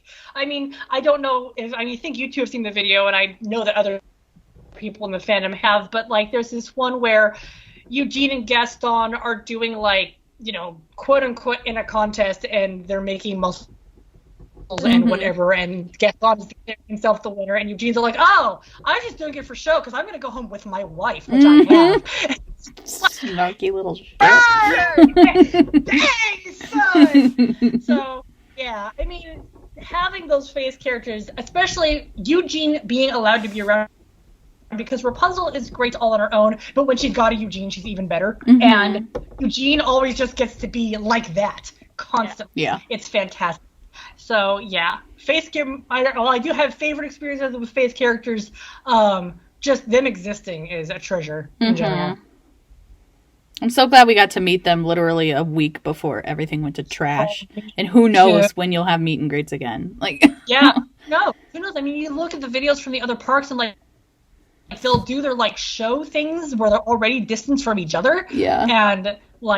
And we know how many layoffs there have been. Yeah. And so who knows?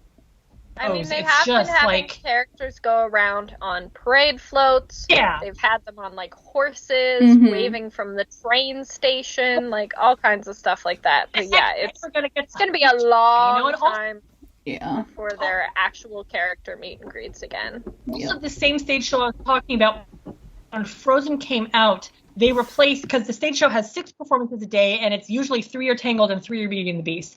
But for a long chunk of time, after Frozen came out, it was all Frozen all the time. And when that happened, they took Eugene out of Disneyland. Yeah. And I found out on Valentine's. It was the first Valentine's Day after my separation with my now ex. I was there with a friend, and I'm like, you know what? I just need to go on this Valentine's Day to Disneyland and see my favorite couple ever. And Eugene was gone. Yeah. And I was crushed. I had a crappy phone at the time, but I still managed to get on Tumblr to let everybody know he's not here. We have to start a campaign to get them to bring him back. It was instantaneous. I'm just like, guys, this will not fly. So, yeah, that was a bad time. But that just makes me say that at such a time as Disneyland reopens, will Eugene even be there? You know? He might be in Fantastic, and that's it. Yeah. Because never been in one of the parades at Disney. So, yikes. Okay, so enough of that sad stuff. Okay. Say, what are your favorite songs from the movie, the show, and the stage performance? Since we've already ranked the movie songs, we don't need to go over the movie songs again. From the stage performance, it's gotta be Flynn Rider Wanted Man, because this just has the best lyrics on the planet. I mean, and the weird thing is, it's I don't feel like, while I like the songs from the stage show, I don't necessarily feel like they really fit Tangled the way that, the ones in the series do, which is odd because it's still Alan Menken and Glenn Slater. So I'm like, I wonder why these don't quite feel the same. But I do like observing that Alan Menken thinks of Eugene as a rock star, or thinks that Eugene thinks of himself as a rock star, because Wanted Man has a rock tone to it. And when you look at Eugene's verse in Life After Happily Ever After, it's got a rock guitar to it. And so it's not really until, his solo, which by the way is my favorite song in the series, that he starts to get this emotional ballad thing going on, and less of the rocky edge, which says a lot about the character, But yeah, so for the series, Everything I Ever Thought I Knew is definitely my favorite. And then right up there is Buddy and let's see what else. I do like Set Yourself Free. I do like, who had everything reprise. Holy crap. Yeah. That was not expecting, and like, that one murdered oh my gosh, me. See, this goes back to liking the reprise better than the original. Like, the reprise of that song is all about her singing about how much she loves Eugene, and I'm like, yes, where has this been all my life? So, yeah. I forgot in Flynn Rider Wanted Man, they sing about his butt, or the other part of his you got pelvis area. Trouser stick. Also, I had a recent realization. He's got the gleamiest teeth, the evenest tan. There is one way to get an even tan. One. Nice. Cool. So you know that island, tanned and rested and alone? Yeah, he plans to sunbathe. Yeah. Good for him. Hopefully Rapunzel will join him. So, favorite show songs for you ladies? Probably Eugene's solo, and I have to say Set Yourself Free because it's on my arm. But I also really like you're forced to. I like the reprise of The Girl Who Has Everything, but I really like the original one too, because it was after all this drama with Cass, and people were really mad about it, and Rapunzel's like, I got everything, I'm good, my life is great. And I was like, yes, girl, tell them. Yeah. I have to admit, I do get catharsis over the video for that, seeing the spots where Cass was painted over. Know, right? Yes. So satisfying. So yeah, those are probably my three. Yeah. Well, yeah, Eugene's solo, absolutely 100% my favorite. It was the song I was waiting 8 years for. Like, no joke. 8.5 years I'd been waiting for that song. I learned about that song in a strip club. Also, Right. Next Stop Anywhere reprise is another. Yes, that's another big one. Mm-hmm. God. Yep. That's got some Dark Prince Eugene stuff in it. Mm-hmm.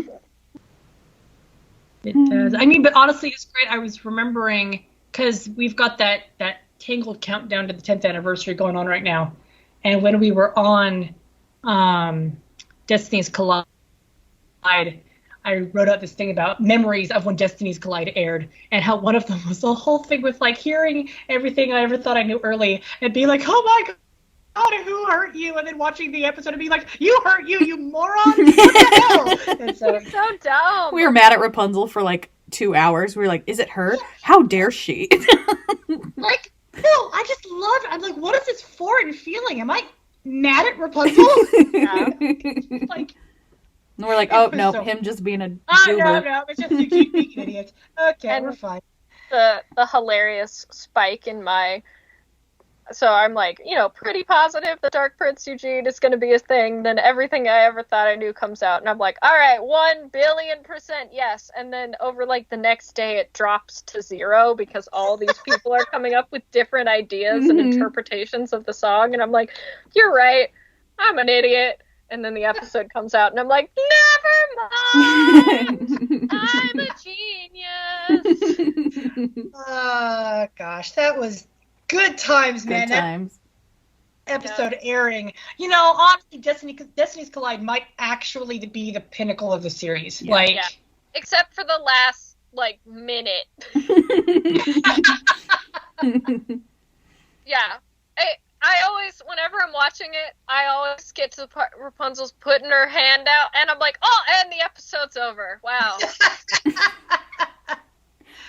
What a cliffhanger. I wonder how it ends. I guess we'll never know. Oh, start the next episode. I guess they just go home after this. Okay. Yeah. It's weird. They just decide to leave the Dark Kingdom and go back to Corona. And, weird. Whatever. There's no reason for that. They're just like, well, we did what we needed to. Time to go home. Where's Cass? Oh, I don't know. Does it really matter? She's a trash character anyways. Or at least in my opinion. Sorry, Cass fans. I just, no. It's been 9 months. We make no apologies no more. Yeah. Yeah. My big thing with Cass is it's like, I did grow to like her during season 2, and then I look at season I remember 3, that. and it's like, because it's so funny, because you didn't trust her at the beginning. You were like, I I have a didn't. weird feeling about her. I'm like, and I was don't like, oh, her. okay. Oh yeah. Like, her color scheme is villain color scheme. And I'm like, oh, okay. And then you started to like her more, and I started to like her more, and then she started doing things, and we were like, maybe Cass isn't the best friend. And then she grabs the moonstone, and we're like, ha! I got it. You!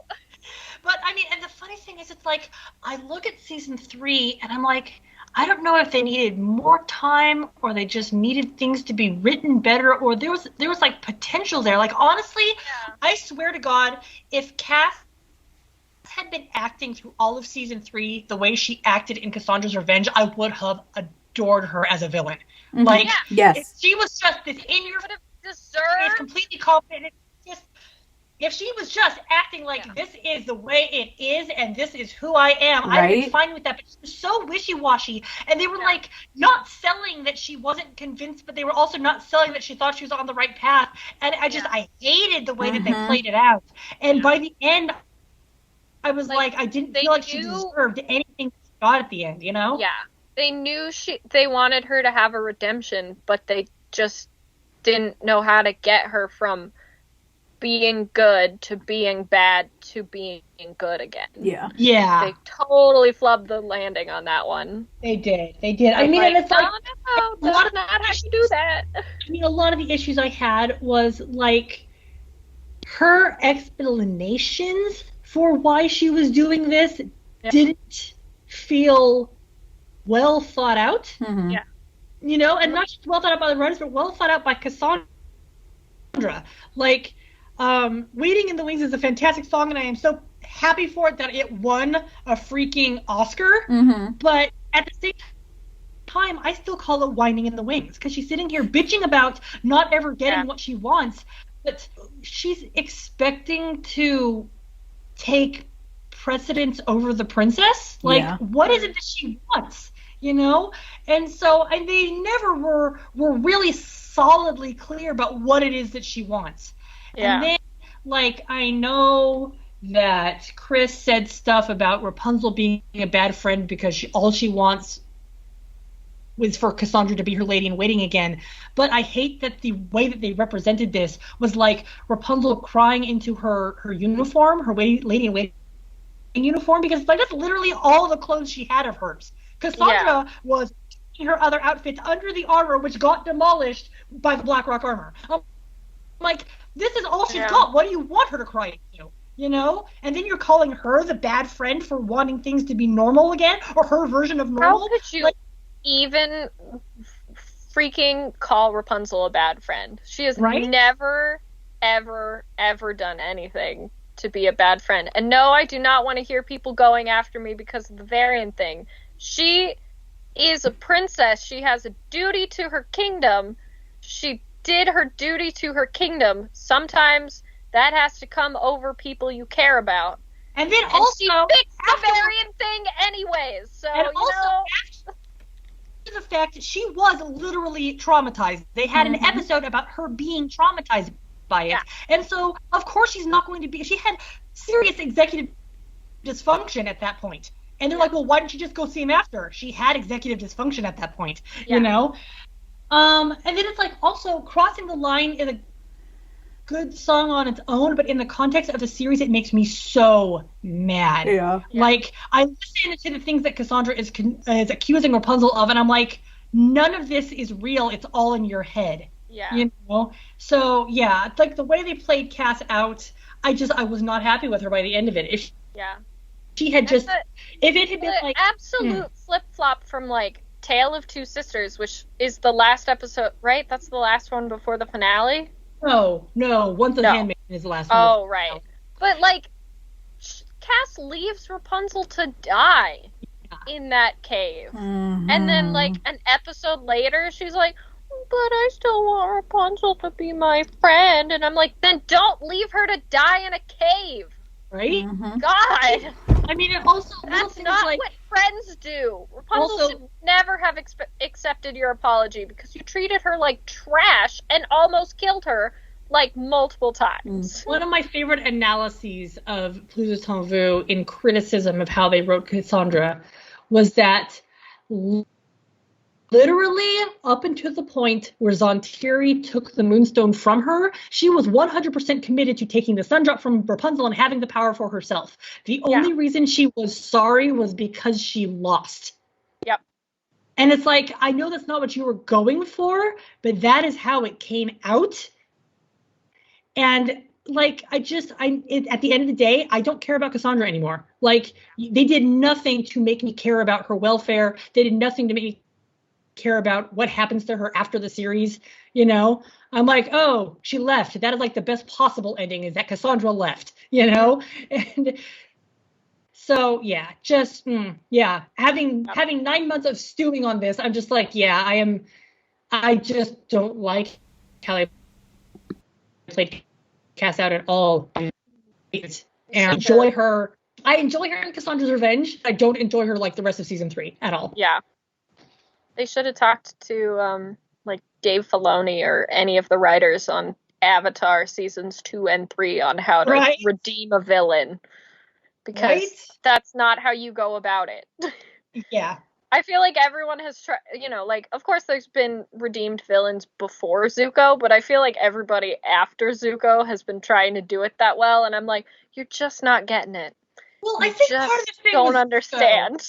I think part of the thing with Zuko, the big deal there is that happened in a cartoon. And so people compare animation to animation. And they're like, look, if you're going to try to do an animation redemption, you got to do it like Zuko, which I've actually seen an interesting tangentially, not about Tangled at all. Tangentially, I've seen an analysis recently that was talking about Zuko and his arc and how he was actually never really... His wasn't a redemption because he was never actually the villain of the story. And he's never presented as the villain of the story. He's presented as this tragic character who is neither the villain nor the hero. Mm-hmm. So it wasn't exactly redemption, but it was still done really, really well. Yeah. You know? It's like his entire story was this arc, as opposed to, now we're going to like start hinting that this might happen, and then it does happen. And then we spend the whole rest of the series trying to clean up our mess in a very messy way. Yeah. So, yeah. Anyway, so on to something else. So our favorite headcanons, yours or somebody else's with credit? Well, with credit, I am very bad at remembering who headcanons are. Sorry if this is... I can tell you what site I saw it on, maybe. I saw it on Tumblr somewhere, But yeah, so I don't even know if I have any headcanons anymore. I know, because your headcanon became canon, so... Yeah. Like, favorite headcanons. I guess, like, my favorite headcanon is that... Or a couple of my favorites. One is that I headcanon that the Dark Kingdom does not keep calling itself the Dark Kingdom after they rebuild it, because that's dumb. That they rename themselves, and my headcanon's rename is Umbra or Umbria. I have written it both ways, and I'm not sure which one I like better. But you really think Edmund would name it something so dignified? He'll probably call it like Hamuel Land. I think New Dark Kira Kingdom. Would name something so dignified. And then like the Brotherhood takes a vote, and the vote is from... The literal first thing that came to my brain was Eugene Berg. Eugene would be like so embarrassed. He's like, Dad. He would be so angry. He'd get the first letter from Edmund, and he's like, we renamed it, and we're calling it Eugene Berg. And Eugene's like, why? Oh my God. It's like, because you're my son, and I love you, and I'm respecting your name. And Eugene's like, Dad, please stop. Please. Worse, Dad. But the thing about Umbra, the reason why I like calling it Umbra or Umbria, because I think Umbria sounds more like a country, but Umbra is the actual word, is that the Umbra is the shadow that the moon casts on the earth, and Corona is the light around the sun. So I just think it's this beautiful balance of names. Yeah. And the Dark Kingdom is stupid as a name. And while I'm on that note, the Black Rocks should have been called something besides the Black Rocks. They were literally like the villain of season 1. Yeah. And I'm like, how do you not call them anything other than the Black Rocks? Yeah, that's a good point. And like, you guys really needed to consult like me on the whole name thing. Because there's like 2 axles, which is a complete oversight. Yes, there are 2 axles, which is. How did you do that? And to go off of that, I refuse to be called a black rocker as a fandom. Just saying. Yeah. I will never, ever, ever, ever call myself a black rocker. Nope, never got into that. No. Never liked it. Never. I'm like, we already have a name. It's the Tangled Fandom. Thank you. It might not be cute and clever, but it's really directed. We've been calling ourselves that for 10 years. We've got the same amount of words. The Black Rockers, the Tangled Fandom. There we go. So another headcanon I like that I don't remember if I came up with this or if somebody else did. I'm just like, ooh, I like that. I'm going to use that. But first of all, so many people are like Rapunzel and Eugene's first kids are twins on account of the fact that that's how the fairy tale goes. So I'm down with that. And that's like almost, that is not universal, but it's very close to a universal fandom headcanon. And that's been a thing for a long time. Oh, some of my other favorite headcanons I have that I have come up with over the years are, I headcanon Corona as being like a sun-worshipping country, so it's like they don't celebrate Christmas, they celebrate the winter solstice. All of their holidays are like based on solstices and equinoxes. Not really on that vein, but another thing that I have thought of is Rapunzel kind of rebuilding the kingdom from the ground up. Like she, being that she married an ex-thief and she knows a lot of ex-thieves and ex-criminals and stuff like that, she really learns where crime comes from.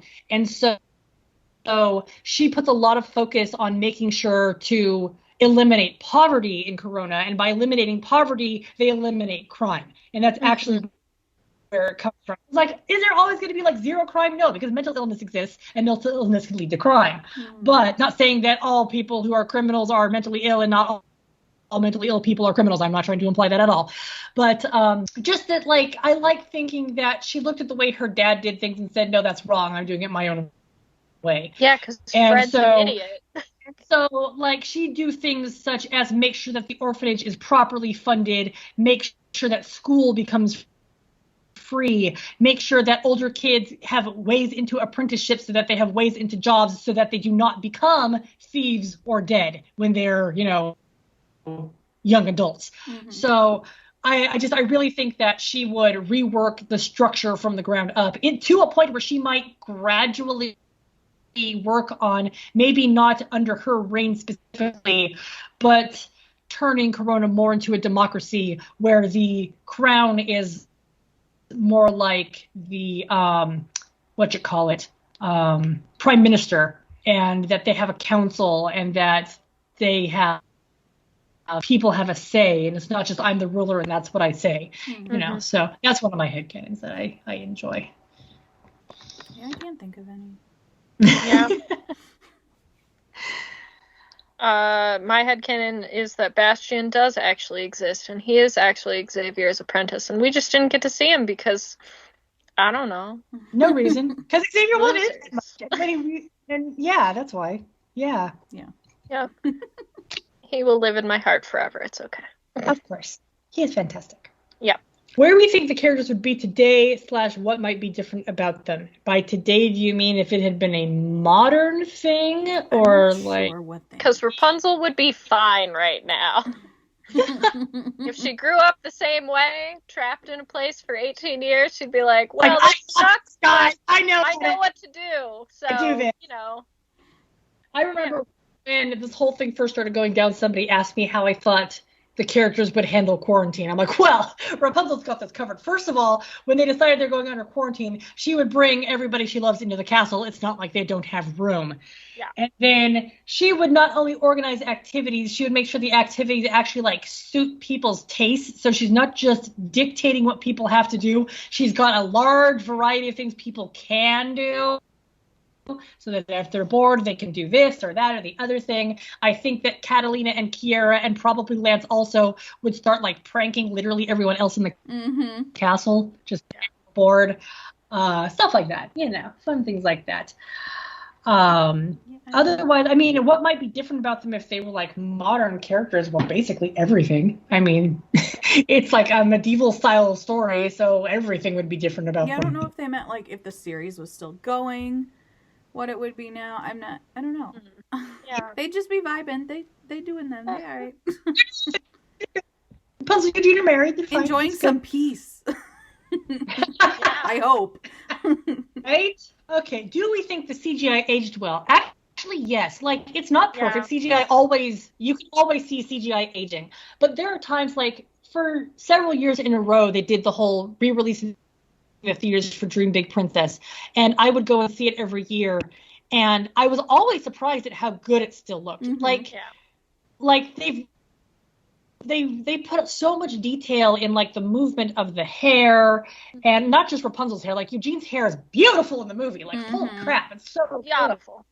And it's like I watched the lantern scene and it doesn't look clunky. You know, it's like all of those lanterns don't look like some weird mass in the background or anything like that.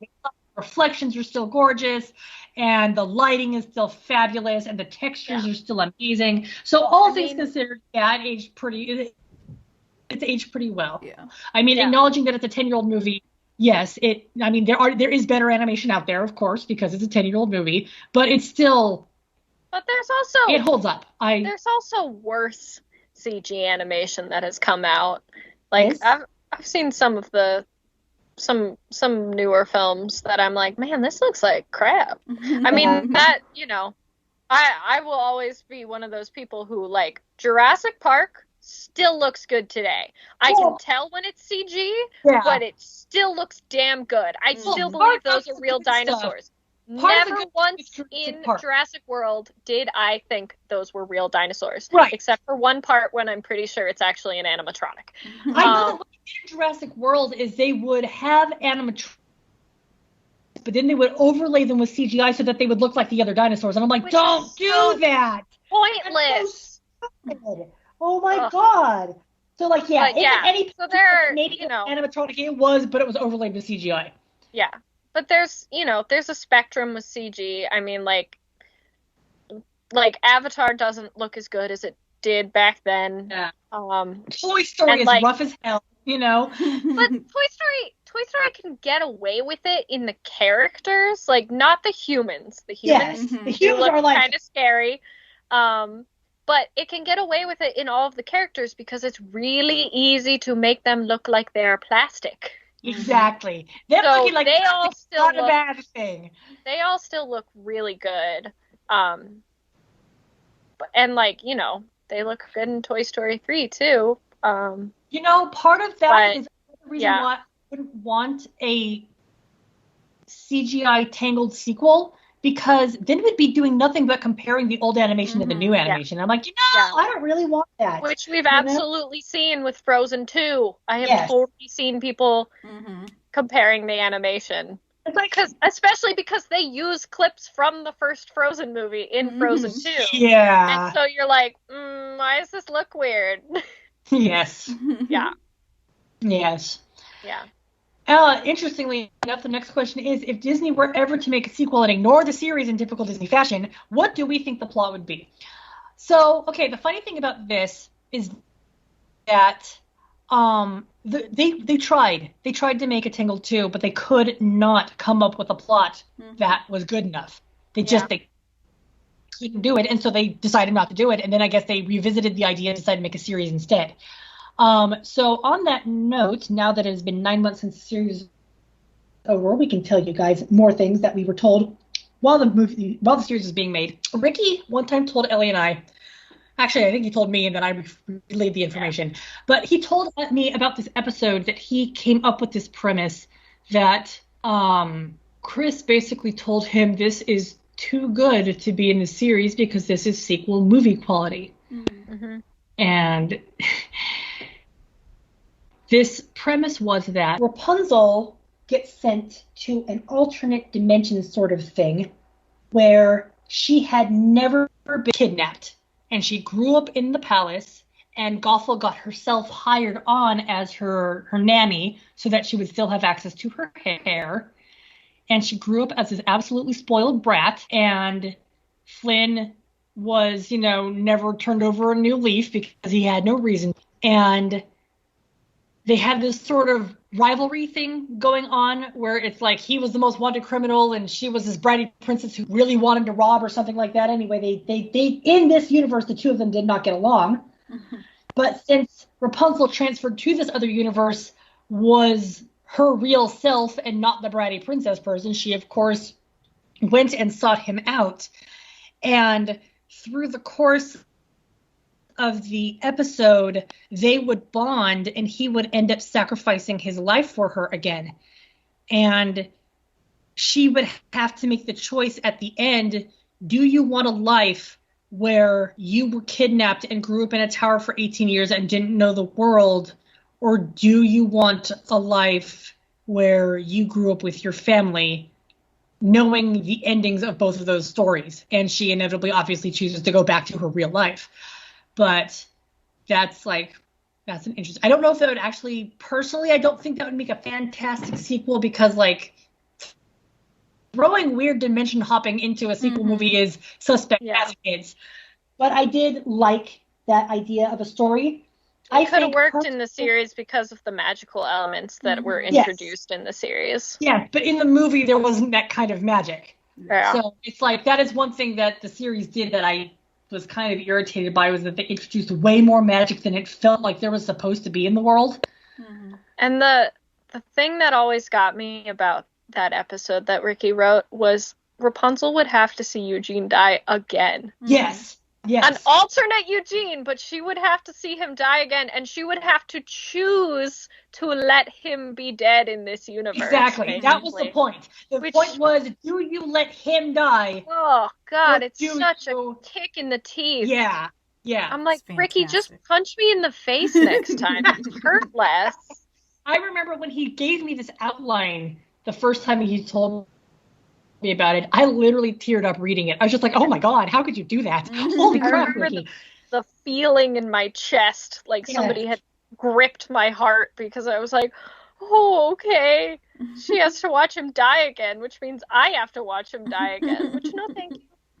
Yeah. I mean, personally, I don't know what they could ever come up with ignoring the series, but I still say that a prequel movie about Flynn Rider being a thief would be great, with or without Lance. I mean, I would want Lance to be in it, but I'd only want a prequel movie if they didn't. I'd only want a prequel movie if they didn't ignore the series, because I'd want to see Lance, and like Stallion and the Baron. And then even maybe Edmund and Fitz's mom, depending on where you start it or what's going on, because you could have the part where Eugene tosses his book over a cliff accidentally. And it definitely hits Hamuel, making him the way he is. But that's your headcanon, Ellie. Oh, yes. That's your headcanon. Yes, my headcanon is 100% that when Eugene accidentally dropped Flynn Rider and the Lost Treasure of Scotia off a cliff, it hit Hamuel in the head, and that is why Hammy is the way he is. You know, perfect and the best boy. Because it's the most fun. It's just a funny, fun headcanon. Yep.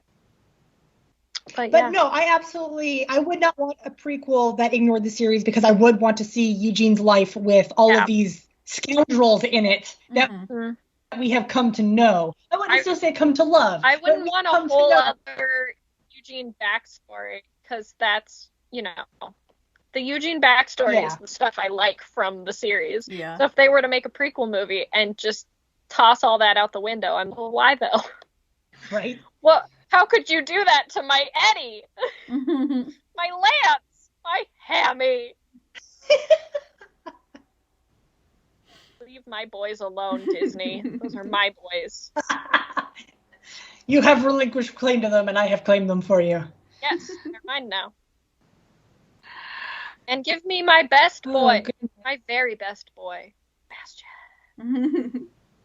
Bastion for the live-action Tangled 2020. I'm right there. Like, let's not do a live-action Tangled. Let's just do a live-action Rapunzel and just do Bastion story. Bastion. Please, for the love of God. It's all I've ever wanted. And I thought I would get it in the series, but the series disappointed me, and they didn't give me Bastion.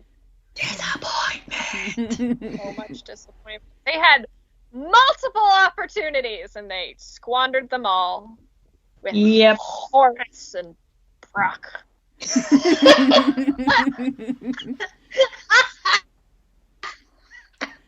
Oh my gosh. Yes. Yeah, so it's like ignoring the series, I don't even know, but if they were to do that, if they were to make a sequel that ignored the series. They could do something with babies, but I honestly don't know what they could do with babies. No, yeah, I wouldn't really want that either, but I would like something about Rapunzel being allowed to.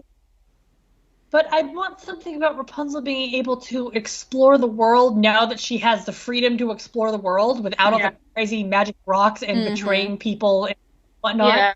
Let her actually see what the world is about and have the plot kind of based around that, be outside of Corona, and she and Eugene go off and do something and find some adventure and solve a mystery and do some stuff, then go home. I mean, like...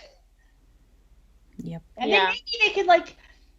I know that we're already ignoring the series, but this is not series specific. It is said in the movie, during the course of the thing, he could attempt to propose several times. Although that would also make it sound like it was, like, Kristoff, even though Eugene did it first. But just so long as they didn't do what they did in Frozen 2 and didn't, like, commit character assassination on Eugene, like, making nothing but the love interest. Like, holy crap. Don't even get me started on the Kristoff thing. I'm so angry about that still, and that movie has been out for almost a year. No, me too. I am too. Like, here's the thing. I can't even listen to his song. I hate it so much. And that is so many people's favorite song from that movie, and I'm like... I love that song. It is character assassination. They ruined Kristoff! I have, like, mixed feelings on that song because as a song, I really like it, but as a character moment, I hate it. Like, I just can't get past. I can't get past the lyrics, so I can't separate it. The problem with Frozen 2 was that there was way more story than there was time to tell the story, which is why I prefer Tangled to have a series and try to cram a whole new story into a movie. It's just it doesn't really work. They'll just explain things later with shorts. Once Upon a Snowman, coming to Disney Plus this Friday. I mean, not at this point, but when we're recording, But, like, okay, seriously, though, like, I heard that they made that, I'm like, I don't care. I know. Watch it. But I feel like they might do that. If people keep making a fuss about, like, well, but how does this work? Then they might keep making shorts, because they've got nothing but time right now.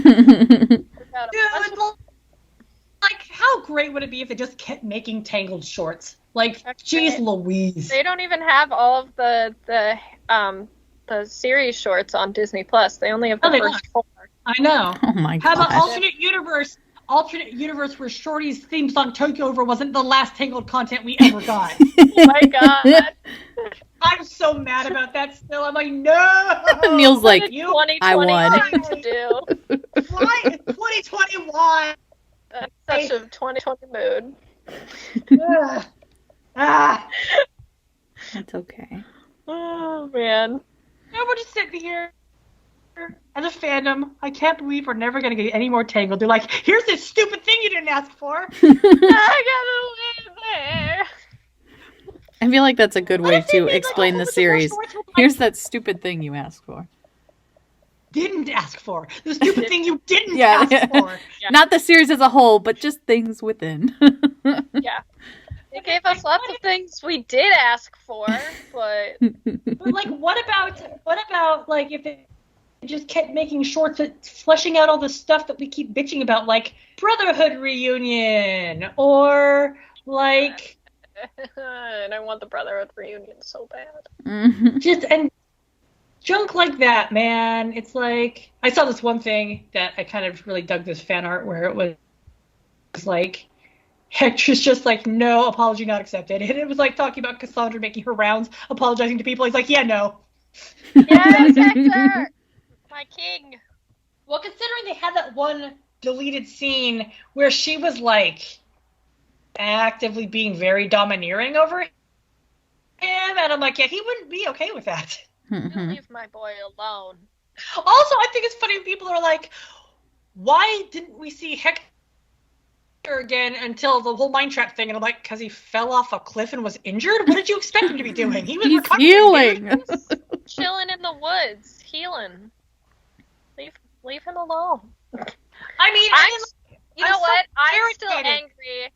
I'm still angry that we didn't have any, like, Varian Eugene Dark Kingdom stuff. Because Varian knew his dad was from the Dark Kingdom, and Eugene was the prince, and there was just nothing there. And we got no Kieran and Edmund reunion, which also made me really upset, but I was just like, you're giving me all this stuff, but then you're not giving me everything. And what is that? What's that all about? But then it's also like things like Adira's like, oh, I have another job to do now, when she vanishes, and it's like, first it really felt like she was going to be like tracking Cass the whole time and be relevant, but then that wasn't the case. So what if she had like found Hector and the two of them were just like joined up again? You know, it's just like,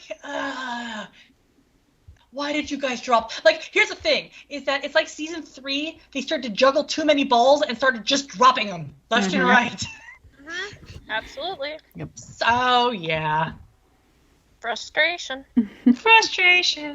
Disappointment. Yeah. But that's okay. But yeah, so the movie is 10 now, and that is freaking amazing. And, like, I can't predict the future, so I can't pretend to be like, the fandom is going to go strong for years to come, but, like, it's actually kind of amazing to me that the fandom has managed to stick around long enough. Like, there's enough people who clung onto into the movie fandom to make the series remotely relevant. And if there's one thing I gotta say for Disney Plus, a lot of people, and for the virus, is that a lot of people have watched the series because they were stuck at home with nothing else to do. They're like, I guess I'll give this Tangled series a try now. And so, like, I've actually been seeing the series fandom increase over the course of the last 9 months. Like, there are a lot of people who just ditched it immediately. They're like, okay, series over, I'm done. And I'm like, that's fair, because that's kind of like how I was with Steven Universe. You know, I'm like, no, Steven Universe is good, but now that the series is completely done, I've got no reason to think about it, you know? But, like, it is bringing in new viewers who are watching it for the first time and getting obsessed with Varian or Cass or Eugene or any of the Brotherhood. And it's always fun watching the fandom kind of, like, ebb and flow and the fluctuations we get. And it's neat. It's neat. And I'm going to still be sticking around, guys, and maybe I'll turn Anon back on my ass box sometime soon. But we'll see. I'm not bored enough yet. So maybe someday I'll finish that Dark Kingdom fanfic that both of you have read the bits and pieces of. Yeah. Know how painful it is. Yes. Maybe someday I'll share my pain with other people. Okay, so Ellie, there was a fan art that came out the other day that it was, what if what killed Eugene's mom was Edmund under the mine trap? And it was just a 2-panel fan art.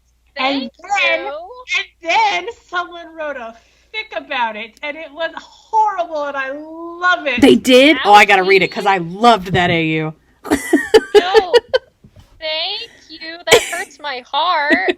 It's very painful. It's on the same level as the pain I am writing, so, you know. Exactly. I read that, I was like, that is brilliant. I'm just telling the general public that my painful stuff is also bad. Yeah. I mean, and it's shorter than yours. It was like 1,700 words or something like that, 1,200 words. It's a really short little one. I'm not based on a fan art. All. Oh, yeah. I know you're not. I'm just saying. I'm recommending it, is what I'm doing. Yeah.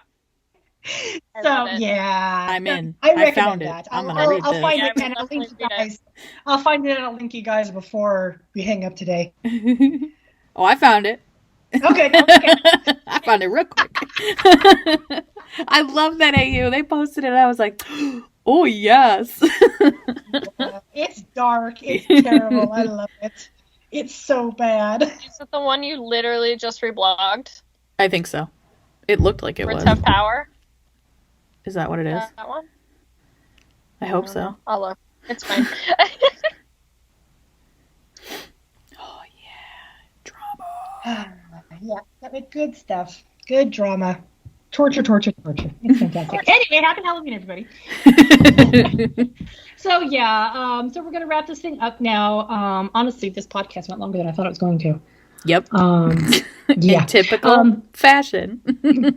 In typical fashion. So Tangled is 10 years old now, and that is incredible, and still love the fandom, and take and leave bits and pieces of the series, which is how one is supposed to treat a series when it's over. Mm-hmm.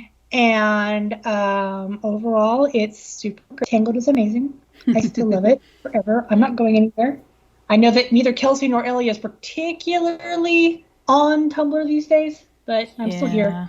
It's just got to be a little too much for me. Understandable. I mean, it's like, it's like that. It's just, it's like that. Like, seriously.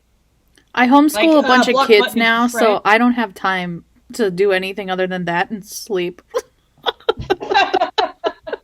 Fair. And soon, you will have no time to do anything at all. Yeah, I know. Can't wait for my quarantine in a week and a half. November 1st, I get to quarantine for 2 weeks. Yay. Woohoo. All right, guys. So once again, thank you for tuning in. If it turns out that the live-action remake is actually a remake of Tangled, we will probably hate watch it for you and have reaction videos and fun stuff like that. And if not, then this may be our last podcast ever. But we love you guys, and we're super glad that you've listened and stuck with us all this time. I actually find it fascinating that there are lots of people who have listened to the podcast over again from the beginning since quarantine started. So I'm just like, dude, we're still relevant somehow. I'm so sorry you had to hear about me screaming about Dark Prince Eugene for so long. But here's the secret. I'm still doing it. Here's one thing, Ellie, is that the people who have told me that they started listening to it over from the beginning, they were saying actually how much fun it is to listen to our theories and speculations before we knew what was going to happen. And so it's actually a lot of fun. Like the podcast about Destiny's Collide, we lost our minds for you. Was like, they're like, oh, that was satisfying. That was super satisfying. The part you guys were, so it's been a lot of fun knowing that people are actually either re-listening to it or just discovered us for the first time and are like, hey, I'm going to check this thing out from the very beginning. So thanks to you guys. That's super cool. And thanks for listening this time around. And you enjoy that Tangled 10th anniversary. And we will maybe talk to you later and maybe not. But thanks for listening. Bye. Bye. Bye.